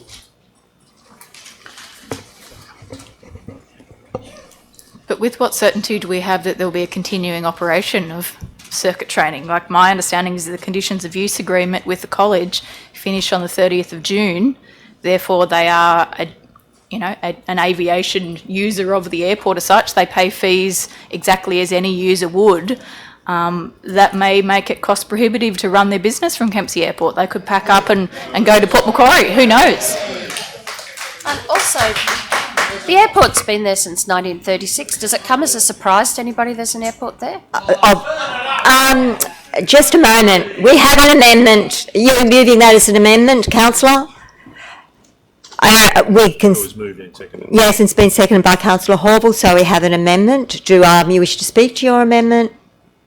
Madam Mayor, I believe it is behoving on council to notify any potential developer that there is the potential for a noise impact, and they should be aware to consider that.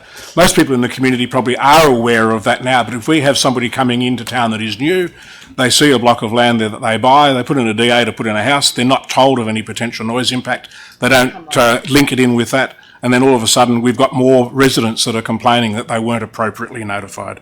There are several in the community that currently complain that they were not notified of the potential noise.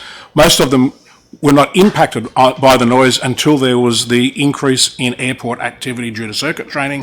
But besides that, there is still the potential for a noise impact whether AIAC continue to operate or not.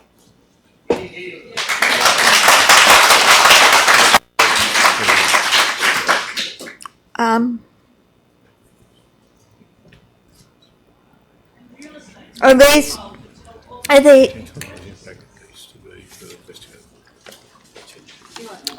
What's the point? We've got to move it. We've got a seconder. Okay. Yeah, that's all right. Yep. But it just balances out point one, recommendation one, as far as I'm concerned. Do I have a speaker against? Do I have any questions?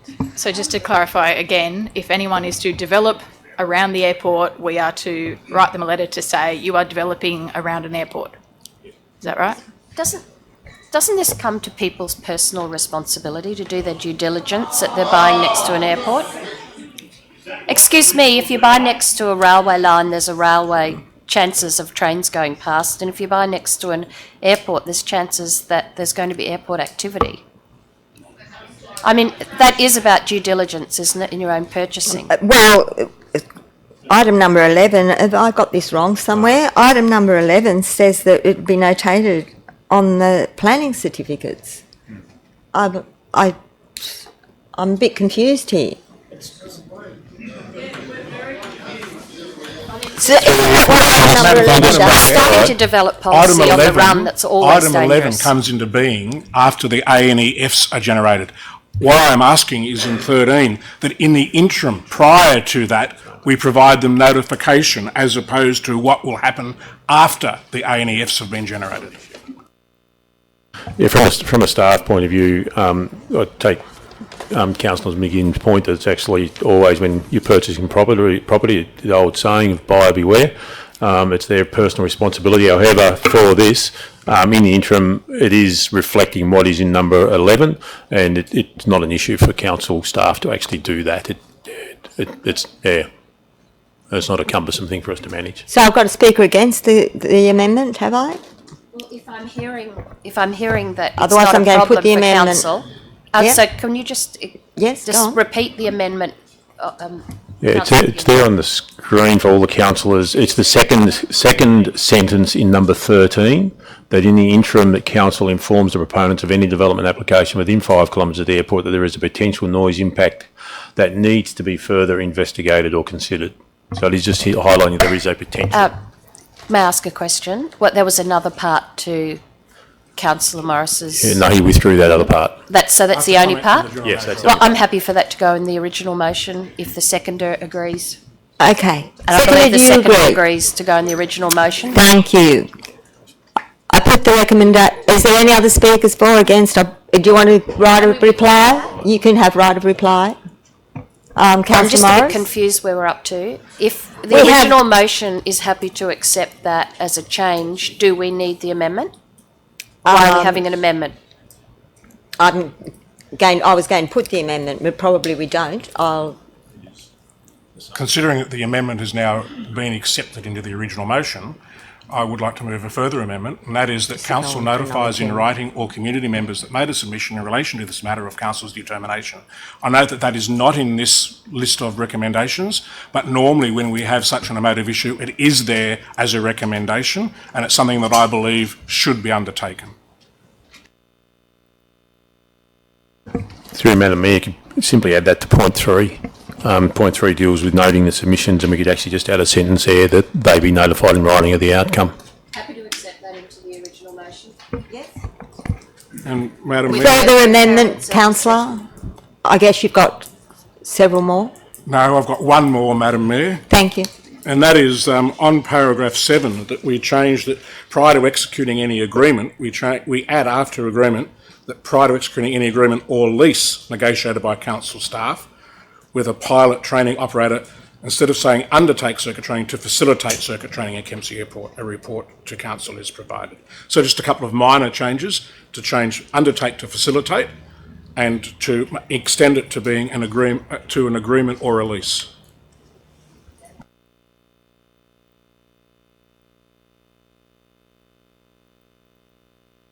I would actually see a lease as under the definition of an agreement anyway. It is actually an agreement between two parties. As I said, my view is that an agreement and a lease is an agreement. But it's up to Councillor Morris if he wishes to continue that as an amendment. That's still his call in terms of it actually being an amendment. Yes, I do wish to continue to proceed. So I have a question. What are the differences now between the amendment and the original motion? Please. Just the point in point 7 would be that prior to executing any agreement / lease, and the word by council staff with a pilot training operator to facilitate instead of undertake. Why are we arguing over words? That's being a bit pedantic, isn't it? It's his right to do that so that he can have his amendment. Do I have a seconder for the amendment? Yes, Councillor Horval. Do you wish to speak to your amendment? First of all, you don't wish to. Do you wish to incorporate that into your? I can't see the point, but I guess you can if there's no difference. If there's absolutely no difference in meaning, I'm happy to incorporate it into the original motion. I mean, it's silly. It sometimes on the run you change a word and it can actually have an unintended consequence. So my concern is only that we've done our homework on the words that exist. I wouldn't like to see an unintended consequence by a change. There's a difference between facilitate and undertake, because facilitate is just in very initial discussion. Undertake is when you actually do the deed, if you like. So, you know, is there an unintended consequence in that word changing? And I believe from that there is. So I think that it would be unacceptable to have the amendment. Okay, so we now have an amendment. We're well over the time for morning tea, so I'm not going to hurry to put this because I'm sure there's more amendments to come. So, You might want to put that amendment if no one wants. I'm going to put the amendment if there's no one else wants to speak. I put the amendment. All in favour of the amendment? All against the amendment? The amendment's been lost. We now go back to the original motion. I'm going to put the original motion. All in favour of the motion? The revised. It's now the motion. I put the motion. All in favour of the motion? All against the motion? The motion has been carried. Thank you. Now adjourn for morning tea.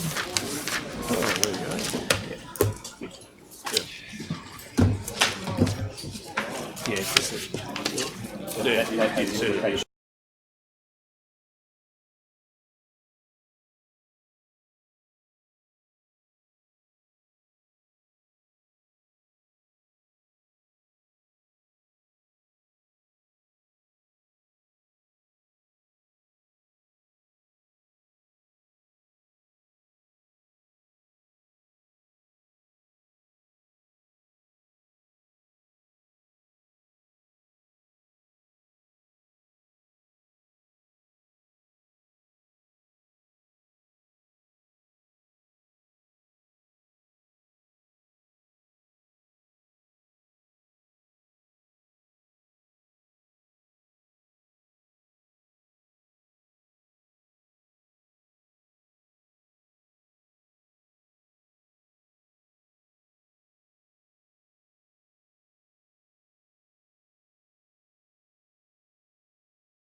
Yes, it's on the southern side. It's never been on that side. It's always been on. Well done, Madam Mayor. Oh, it was scary change this. when I saw Ashley change. Oh, yeah. I thought it really, I thought that I had to have this class in the How did she do It's getting too Yeah. dangerous, mate. I'm just waiting for the next one. That's how bad. Call to order, councillors. We're resuming the meeting. We're at 9.2. We've got 2 councillors to get back in the room. We've got one. We've got a quorum. We've got a quorum. Okay, I'll leave that later. Thank you. You're leaving. Thank you, Councillor Shields. Seconded by Councillor McGinn. Is there any speakers against?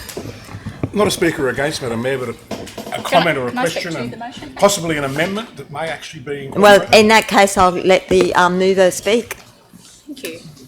I've actually just spoken to Director Mitchell as well, just to check whether or how far and wide we're consulting as such with this. Obviously, we're looking at stakeholders and ratepayers as such, but also I've just tried to add a point 4, that council seeks feedback from commercial buyers regarding the Saleyards options. So at present, there are potentially commercial buyers that are not coming to the Kempsey Saleyards, and it'd be great to actually know why, and would there be anything that could sway them into coming. But in terms of speaking for the motion, I am concerned that some people have misinterpreted or misconstrued this Saleyards recommendation. This is not a motion about closing the Saleyards.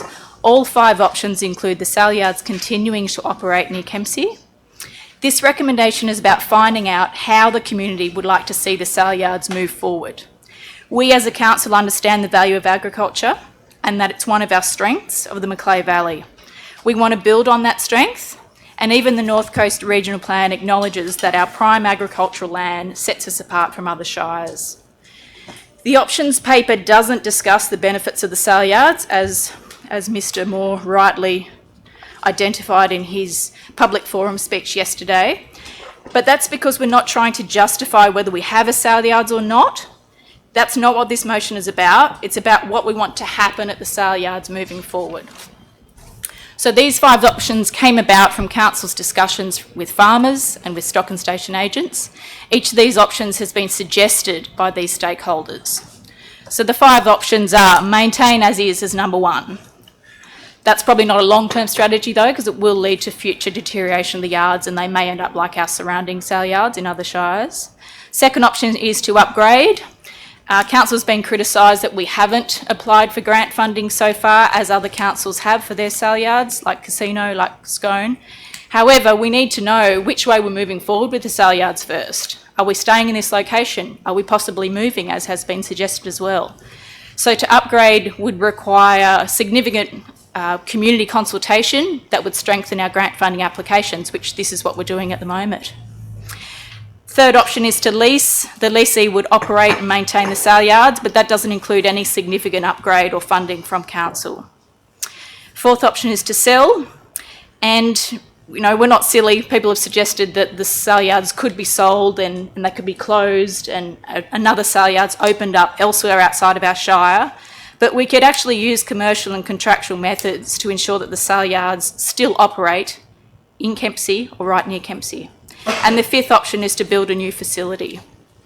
So council understands that there are varying opinions out there. That's why we're asking people what they think.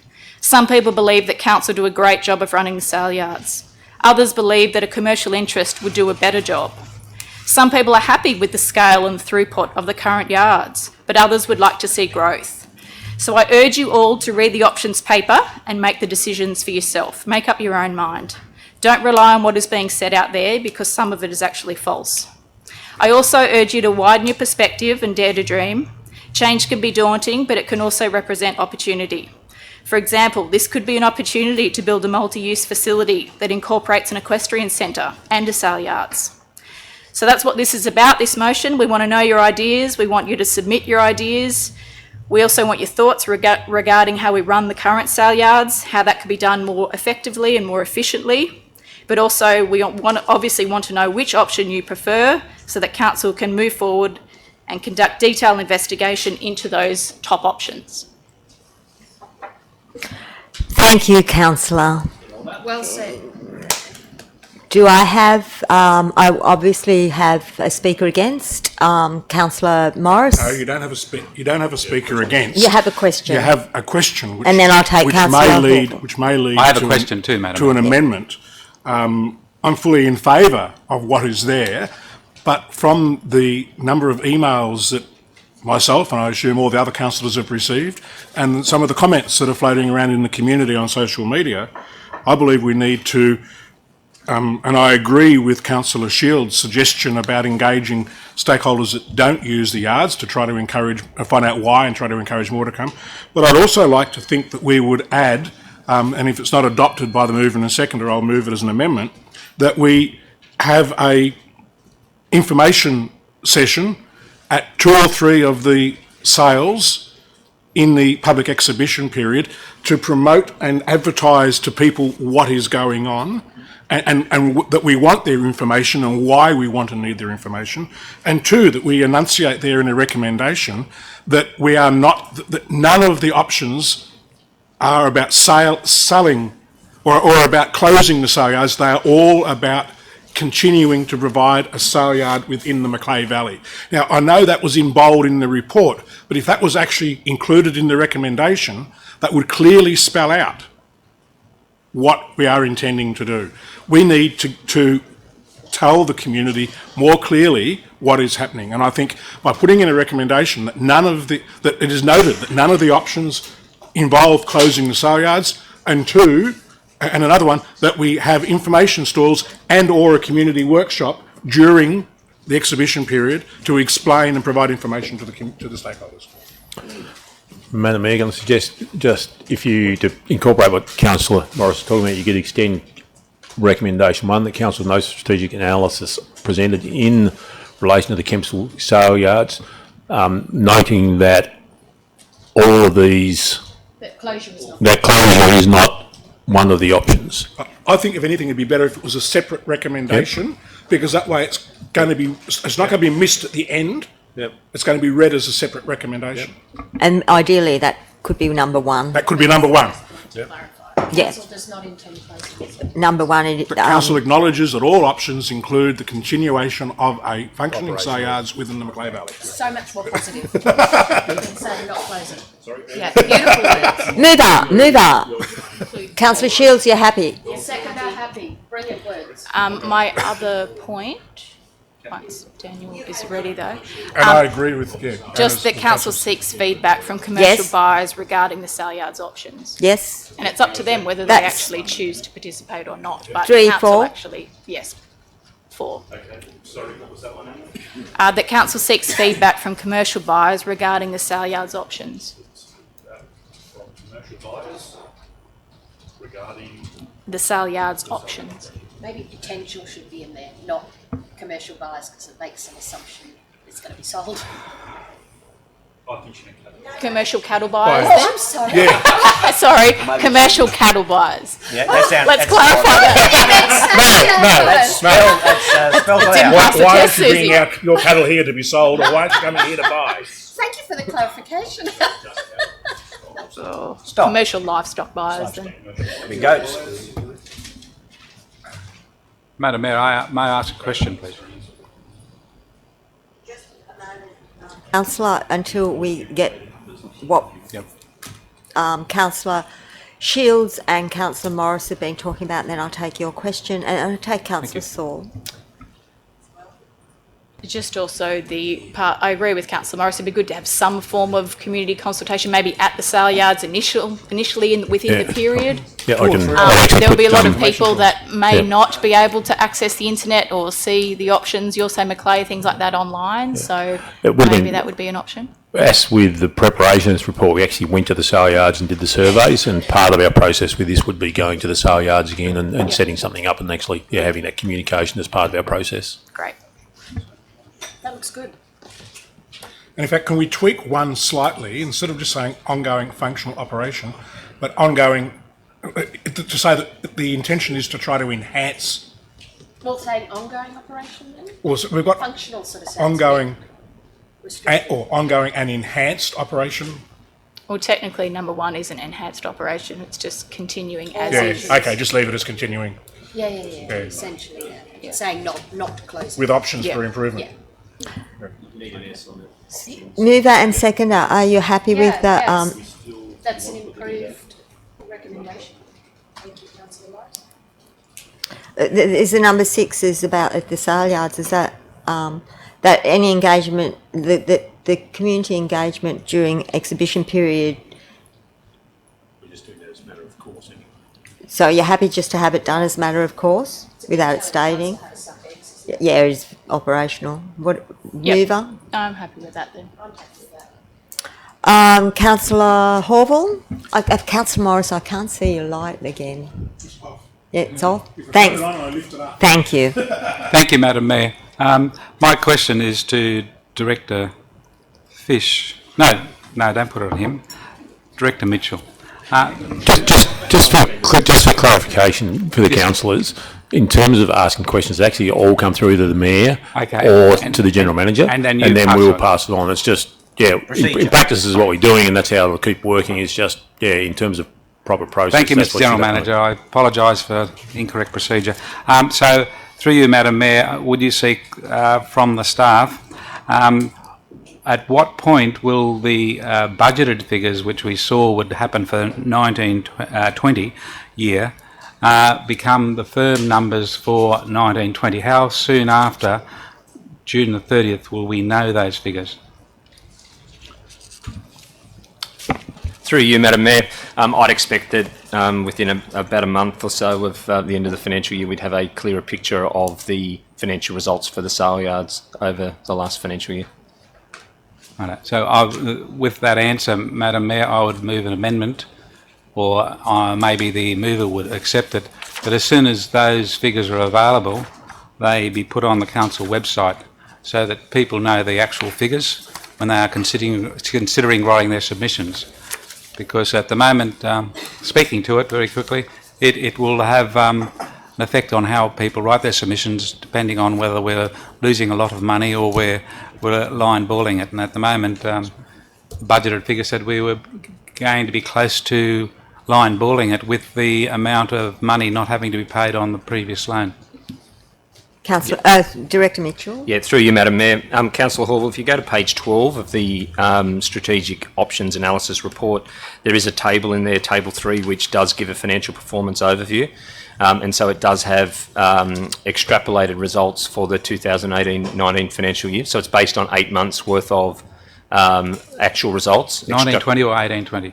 No, 18-19. So Okay, the current financial year. 2018 and 2019. 2018-19. So Yes, the gotcha. year, Thank you. Yeah, my mistake. Thank you. Yeah, so that's actually in there. It's based on 8 months worth of actual results extrapolated out over 12.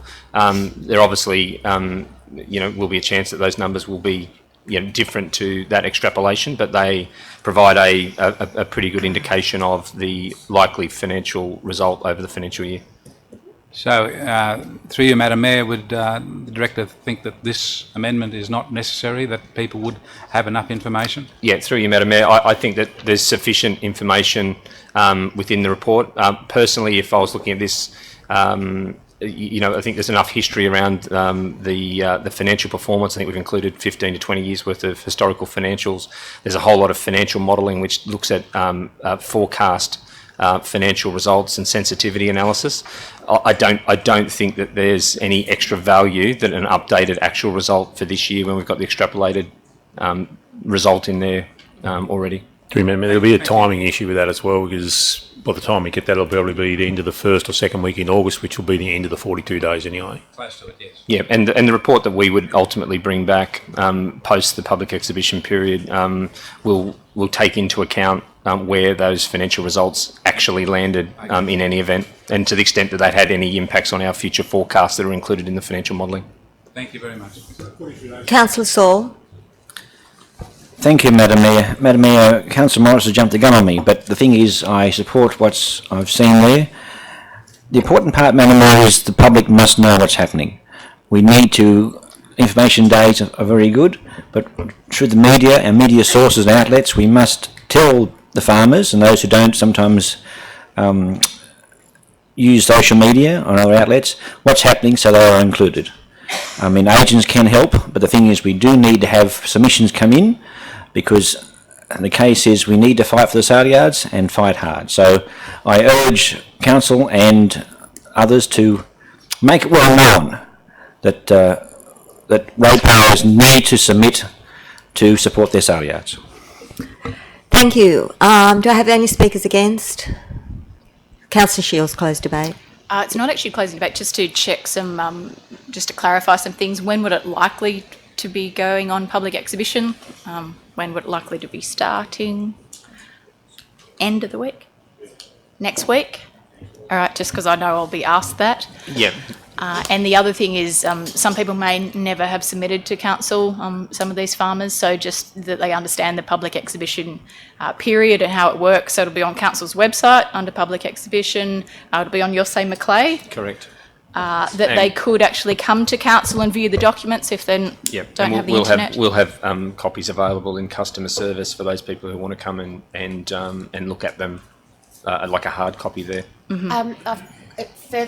Further to Councillor Shields' comment, we do have a large number of farmers, and I'm not saying it's a majority, it's probably a minority, who aren't very good at reading and writing, that are illiterate, and if there was a way that there could be a verbal submission or someone could help facilitate that, because there will be a number of users out there that may need additional help, as Councillor Shields has alluded, that some of the farming community will probably never have had the opportunity or the inclination to put a submission to council. So I'm not trying to tell you how to suck eggs, but if you have the consideration that there may be people out there that will need some additional help, we may need to utilise some sort of facilitation of that, please. Yep, I can do it. Okay. Yep. Through you, Madam Mayor. Councillor McGinn, we can do that as part of engagement up at the Saleyards. Yeah, we might need to have recorded or something. Yeah, we can work out what's the best approach to do that, so we can capture that feedback. Actually, that's a really good idea with the recordings.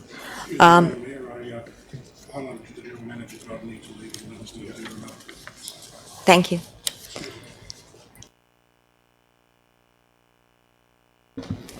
Do we need to write a reply? No. I'm going to put the recommendation. All in favour of the recommendation? All against the recommendation? The recommendation has been carried. 9.3, the Integrated Planning and Reporting Report. There is a recommendation. Thank you, Councillor. Do I have a second? Thank you, Councillor Baxter. Do you mind if I speak to it just very briefly? Of course.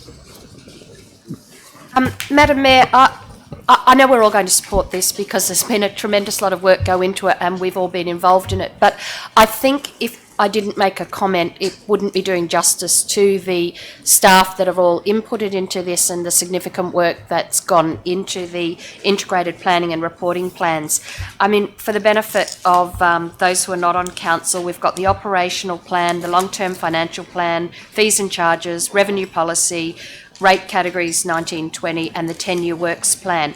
And without this suite of plans, council doesn't have a direction to move on to invest and improve in both itself as an organisation and the community infrastructure and the community at large. So I commend the suite of programs. The new organisation of council as we know it, with the new staff and the new culture moving forward, is now being bedded down and improving the way it operates and in its long-term sustainability. And the community is the beneficiary of that, as are our staff, our employees. So, you know, council just doesn't happen. There's a lot of work that goes into this stuff. I mean, there's been improved financial reporting, improved asset management, improved governance, improved systems and processes, and these are all converging to deliver a really good suite of policies for council as an organisation to move forward for the benefit of our community. And as a result of that considered planning, there'll be substantial capital investment in our community's infrastructure, and we look forward to that. And as was alluded earlier, when we have good plans, we're able to apply for grants and to be able to make money come to this valley. So I really do commend the suite of plans. It's an incredibly professional looking, but also the content is, is considerable. And so I commend the recommendation. Councillor Horville, speaking against? I'm moving an amendment, Madam Mayor. It might be accepted by the mover. On the fees and charges document on page 13 of 92, Madam Mayor. It's an amendment to aircraft movement charges. On page 13 of the 92. It's attachment. It's in one of the attachments, sorry, Councillor McGinn. Fees and charges, 2019-20. It's at the top, it's got aircraft movement charges. I don't know whether this has been changed in numbering or something from the original document. But some things do change on Docs and TAP, I notice.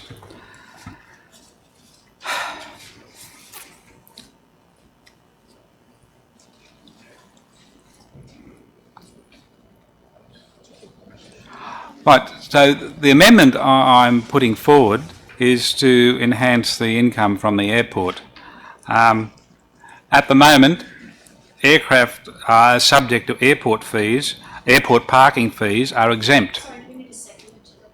No, I haven't moved it yet, I haven't moved it, so it can't be seconded. And I have to determine whether it's a foreshadowed or whether it's an amendment. It's an amendment, I believe, Madam Mayor. I need to determine Yeah, I understand that. I believe it is, Madam Mayor. That's why I'm moving it. So my amendment would be aircraft subject, so it's a new dot point under exemptions. Okay? So it says aircraft subject to airport parking fees be exempt for 200 aircraft movements per annum, with full movement charges liable for additional movements. So give them 200, and if they use it more than 200 movements, then we would have they'd have to pay the full charges for landing and taking off. So that is an exemption, and if someone could second it, I could explain it a bit further, and then we can decide whether you want to support it. So I ask for a seconder, please. It's lapsed. Were you going to second it? No, Madam Mayor, I just wanted more clarification on the point, actually. Well, if you second it, I can clarify it. That's not And then you can vote against it. The General Manager and I are reasoning whether this would need to then go back out on public exhibition. I would think so. So,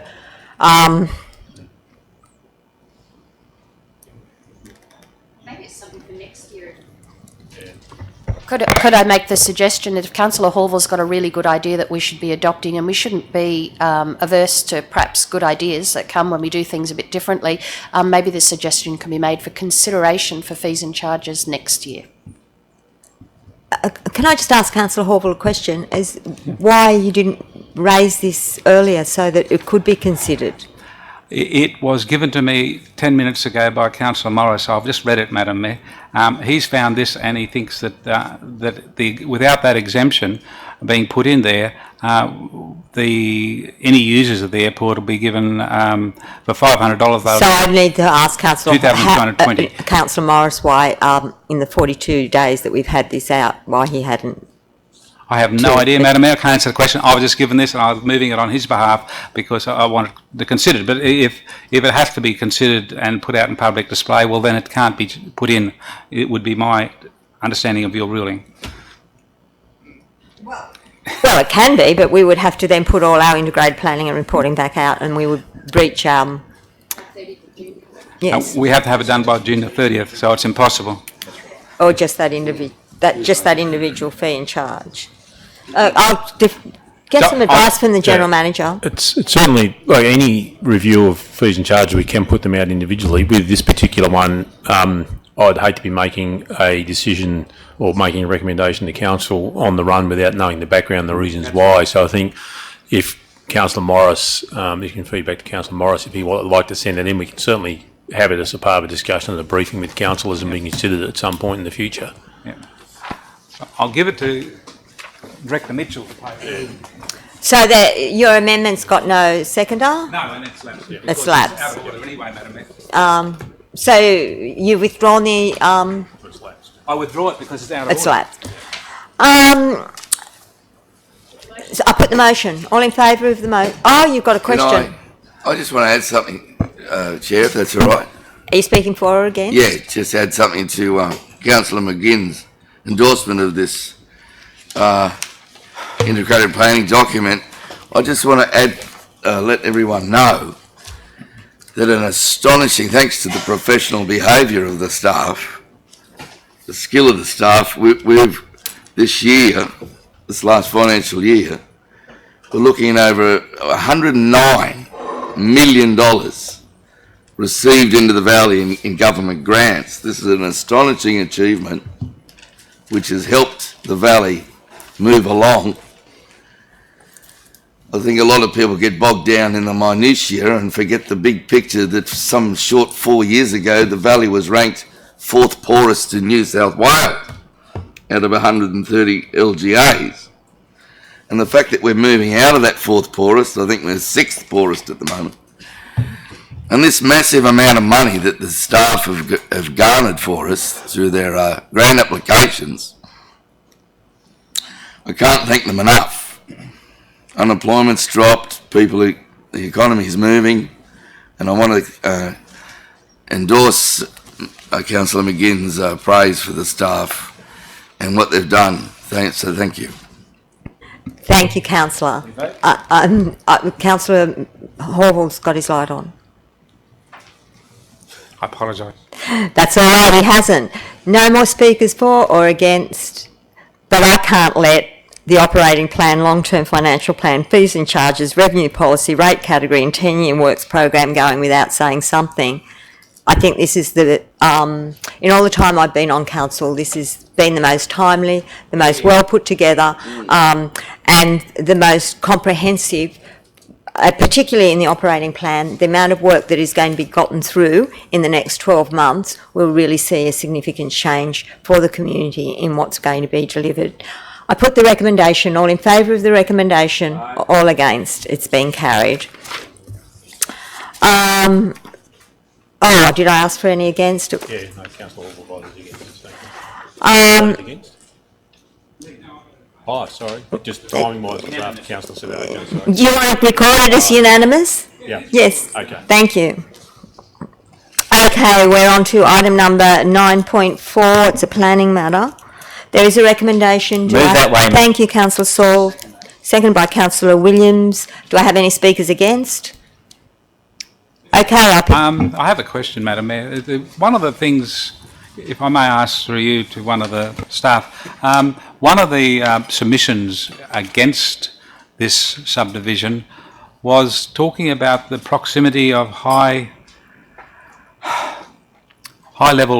power lines going through it, or extreme power, and concerned about the property having people living near what do they call those special power lines that put out a lot of radiation? High voltage. Thank you, Mr. General Manager. So I'm just wondering, when that was considered, did staff consider that was an issue in any way? Yeah. Through you, Madam Mayor, such power lines would have appropriate easements associated with them in relation to building activity, so I wouldn't think that would be an issue. Thank you. I put the recommendation. All in favour? All against? It's been carried. Thank you. 9.5, development application. Move that way again, Madam. Thank you, Councillor Saul. Second, Councillor McGinn. Do I have any speakers against? I'm getting into it, Madam Mayor. Yeah. Page 57, thank you.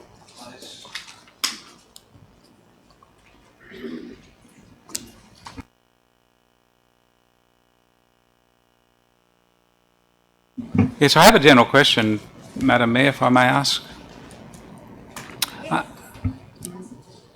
This is a variation to the KLEP 2013, and to me, on looking at it in the plans, it seems like a great idea, but it doesn't fulfil what's required in the KLEP. So my question is, when does the KLEP get changed, Kempsey Local Environment Plan gets changed to reflect the needs of the community? Because at the moment, we keep having planning approvals coming to us that are reasonable, but they don't fit in with the KLEP. So why wouldn't we change the KLEP, and is that a long process? Through you, Madam Mayor. Thank you, Mr. Fish. Thank you. Through you, Madam Mayor. There are provisions to have amendments occur to the what the requirements are of the LEP. So it's not uncommon that a variation would be sought, and where those are submitted, they're obviously assessed based on their merit. So it's very difficult to have an LEP or DCP that covers all situations and is appropriate for every scenario. That's why there needs to be a detailed planning assessment and individual applications assessed on their merit, where a variation is obviously sought.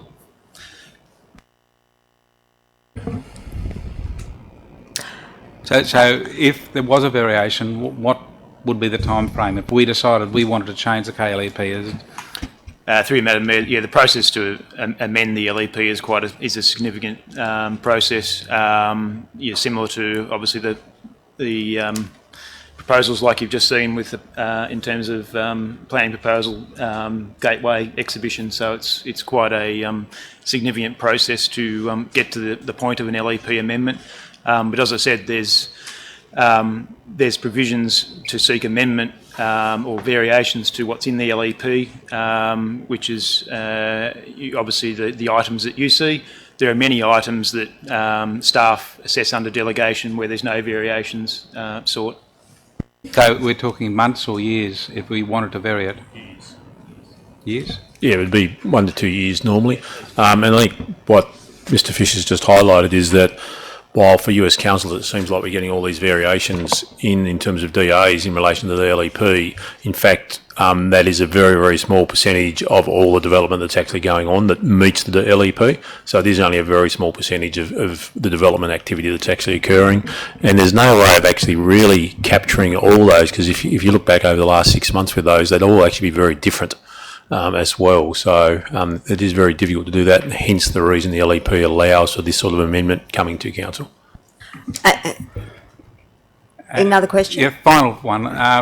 This DA requires Torrens title, and it'll have 4 titles, I presume, at the end of this. Would that give council 4 times the actual rates for that piece of land? Currently it's based on an unimproved land value. So yeah, no, it doesn't really, unfortunately, give us additional rates income. Councillor Saul? Oh, Madam Mayor, if I'll close the debate if I speak, is that correct? No, I'm just going to speak as long as it's... No, I should speak first. Just before you do, I just want to just make point of clarification. This could be exactly the same building, exactly the same design, but if it was straighted, it wouldn't have to have come to council. It's because it's Torrens Strait, so Torrens title. So it's been a long morning here right now. So the variation to the LEP is really semantics. Yeah, through Madam Mayor, that's correct. If the development was a strata development, it wouldn't need to come to council. It could have been determined under delegation, but the fact it's a Torrens title with the splitting of the lot 4 ways and the subsequent variation as a result of doing that, it needed to come to council for determination. Councillor Saul. Thank you, Madam Mayor. I just wanted to make mention of the report, and on page 58, this little paragraph, which I think was wonderful. The applicant has voluntarily opted to make all 4 units universally accessible. accessible. This feature is well suited for the convenience of the location within South West Rocks and provides for unsupplied housing product for the area. So again, it's a step forward, Madam Mayor. Very good. Thank you. I put the recommendation. All in favour of the recommendation? All against the recommendation? The recommendation has been carried. I think it's been carried unanimously. Would that be right? Yep. Thank you, councillors. 9.6. That was 9.7. 9.6 was done in the block. 9.7 proposed road closure of Mayoral River Road. Moved Councillor Shields, seconded by Councillor Saul. Any speakers against? Councillor Horval? Oh no, before you speak against, I need to ask the mover, do they wish to speak? You reserve your right, Councillor? Right, Madam Mayor, I'll be very careful in what I say here, but I'm voting against this because I don't believe the applicant has followed due process in got things out of time order and applications to do various things. He assumed various things, I believe, from what he said yesterday at the forum, but my real concern is the possible environmental impacts that the road has on the area and the possibility of koala habitat being damaged. So I can't support it at the moment. But I would like to ask a question, and I need advice whether this question should be asked in confidential. So could I adjourn the meeting for a moment while I speak to the General Manager, please, Madam Mayor? Yes, Councillor.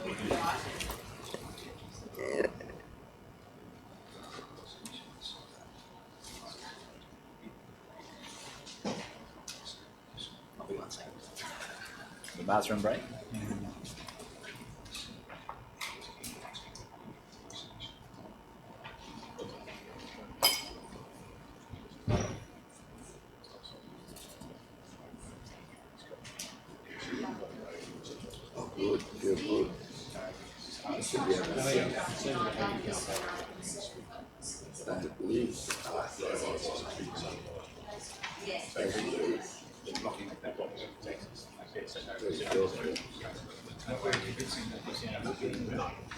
Thank you. One more whiskey needed. Thank you, Madam Mayor. The General Manager has explained it quite clearly, and there's no need for me to ask the question. Okay. All right, I put the recommendation. All in favour of the recommendation? All against the recommendation? The recommendation's been carried. Thank you, councillors. We have dealt with 9.8, 9.9. We're going to go, before we ask the questions, because we've put the questions on notice, and this will be changed. We're going to 10.2, the notice of motion. Councillor, do you still wish to move your notice of motion? Yes, I do. And then I'll amend it, if it's all right. I'll move it first. You've got to move it first. Somebody's... Oh, thank you. Councillor, we've got a seconder. Williams. Thank you, Councillor Williams. Now you can... very kind of you. Now you can outline your amendment. Yes, well, as you can see by the motion there, fellow councillors, it's a concern about the ratio of holiday houses at Crescent Head. Something like 25% of the houses at Crescent Head are already holiday houses. And the worry is... Before you talk, you need to outline what your amendment's going to be so I can get a seconder for that. Oh. And then you can talk... Oh, then we talk to the amended motion. Yes. Well, if everyone looks at the General Manager's comments on page 81, I'd ask if the second paragraph there and the last paragraph be, if that could be added to the motion, or if that could become two previous paragraphs to the motion, whereby have the staff investigate as part of a long ongoing strategic planning program and taking into account state government legislation that's imminent,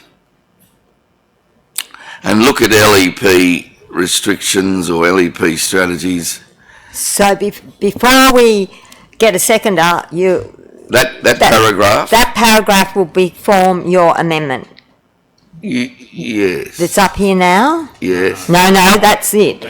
I need someone to start putting up the, Well, the second paragraph of the General Manager's comments, and then the last paragraph, that the Council await the outcome of state legislation so that we can look at holiday accommodation. so your amendment will be, the council await the outcome of the state-led framework associated with holiday accommodation, and is that what your amendment's going to be? Well, the second paragraph and the last paragraph. Oh, okay. Yep. The second paragraph has the staff include this issue as part of a long-term strategic planning program. So, Yes. pull together some statistics and some investigate the situation. Yes. It's got to be this issue. You've got to state what this issue is.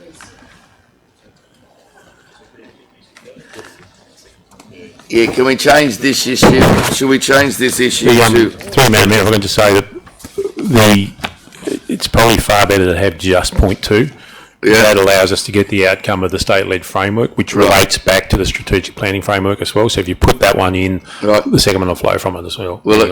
Okay. So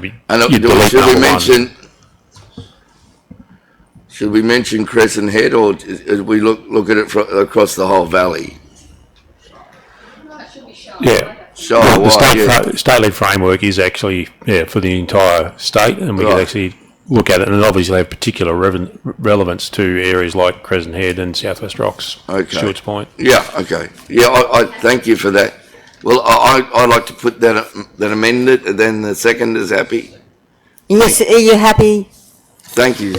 Okay, do I have any speakers against? Just a clarification, so just the one paragraph now, Madam Mayor, is it? That's correct. After all that. I just wanted to make sure we get the right motion to vote on. The bottom. Well, I was confused now. It's just the bottom. Are you speaking for, are you speaking against? I'd like to ask some questions, Madam Mayor. Before you do, though, I'm going to let Councillor Baxter speak to his motion. Oh, thank you, Miss. Thank you. Thank you. So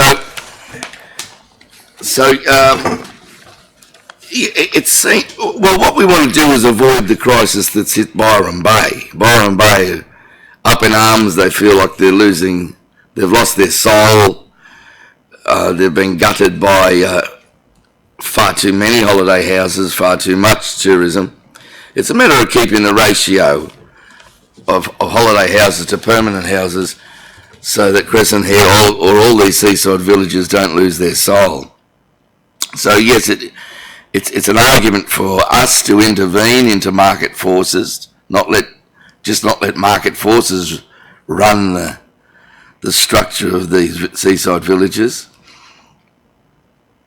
and to avoid the mistakes that have been made up there at Byron Bay. And as I've been told by Director Fish, that it looks like state legislation is going to address this, and hopefully we can use that state legislation to make sure we don't end up like Byron Bay, and that we maintain our soul down there. We do need a degree of permanent residence. The cafes, the country club, all the businesses down there have to survive outside of holiday times as well.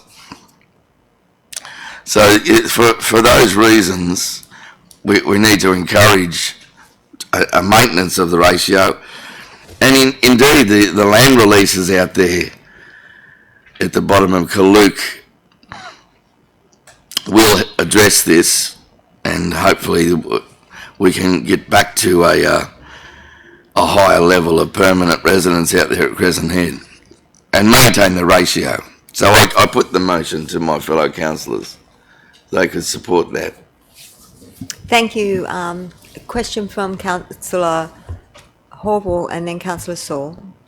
Thank or you. if you're speaking against. No, I'd like to clarify, remembering fellow councillors what the Speaker at the forum yesterday, Paul Halia, said. No, I'm just a little bit confused, and I'd like to, maybe Councillor Baxter or one of the senior staff could explain it.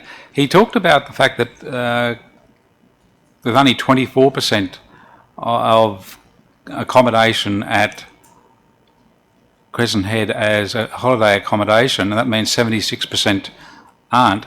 And then he went on to say that the average along the coast or New South Wales is 70%, so or 30% holiday occupation. So are those numbers correct? And is Crescent Head as bad a crisis as other places like Byron Bay? That's certainly what I heard Mr. Hallier say yesterday. I'm not sure if the figures are correct. I've got no reason to doubt that the figures are correct. And in that, it means that Crescent Head is in a better position than most of the east coast of Australia. In relation to that, it's not as bad off as, certainly not as bad off as places like Byron Bay, Hymes Beach, Huskisson and Vincentia on the south coast. I'm not sure what the percentage is at Byron, but I know at Hymes Beach, for example, it's nearly 80% is unoccupied. Jesus. So it's the other way around. Okay. And finally, Mr. General Manager, or through you, Madam Mayor, will there be any extra cost for council staff to actually assess this, or is it already part of the operating plan? Through you, Madam Mayor, this will be state framework, so we'll be obliged to actually follow the framework. Thank you. Councillor Saul. Can I answer? In your right of reply, you can. Oh, yeah. Councillor Saul. Thank you, Madam Mayor. I just realised the state legislation, but my question is, what will the economic cost of this be if it does pass? Is there can we sort of work out what that may be? Is there a big economic loss or a cost to this motion? To this particular motion, there's nothing. There's no impact either way to this particular motion. Staff just have to, or council is actually waiting to see what the state government do. Right of reply. Thank you, Madam Chair. Just to answer Councillor Horville, that's exactly the point. That at 25%, it's a healthy ratio. We do earn a lot of income from tourists. We are a tourist village. A lot of jobs come from tourism. But that's the point. We don't want to end up with an 80%. With the 25% tourists to 75% permanent, we're happy with that. The trick's not to let it... Yeah, that's exactly the point. Excellent. I put the notice of motion. All in favour?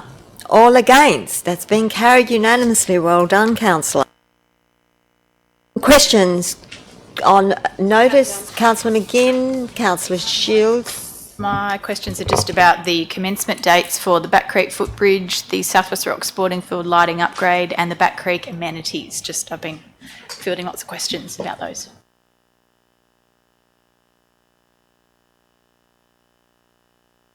Councillor Williams. Councillor Horville. Yes, Madam Mayor, I have some questions. First one, in the interest of keeping the community informed, when will the plans for this new South West Rocks Back Creek Bridge be put on display?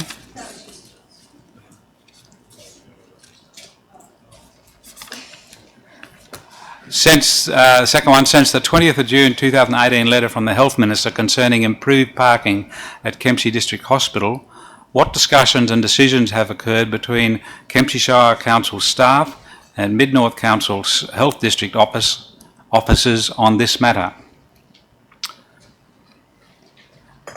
Third one, what timetable is there to progressively roll out the council filtered water system fountains to all Kempsey Shire schools?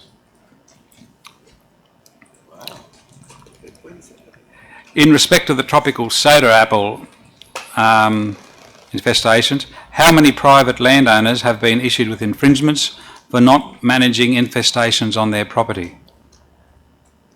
I've sent all of those to Mr Thorogood, thank you. Councillor Saul. Just the one, Madam Mayor.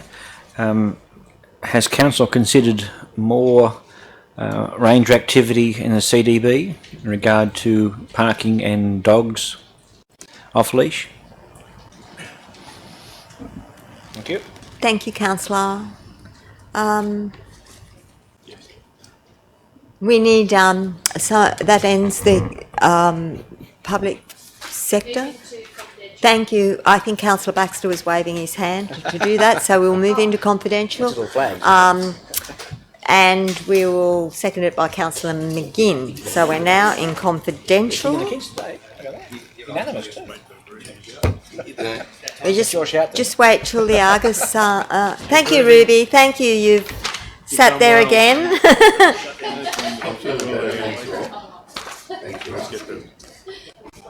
Here. That's good.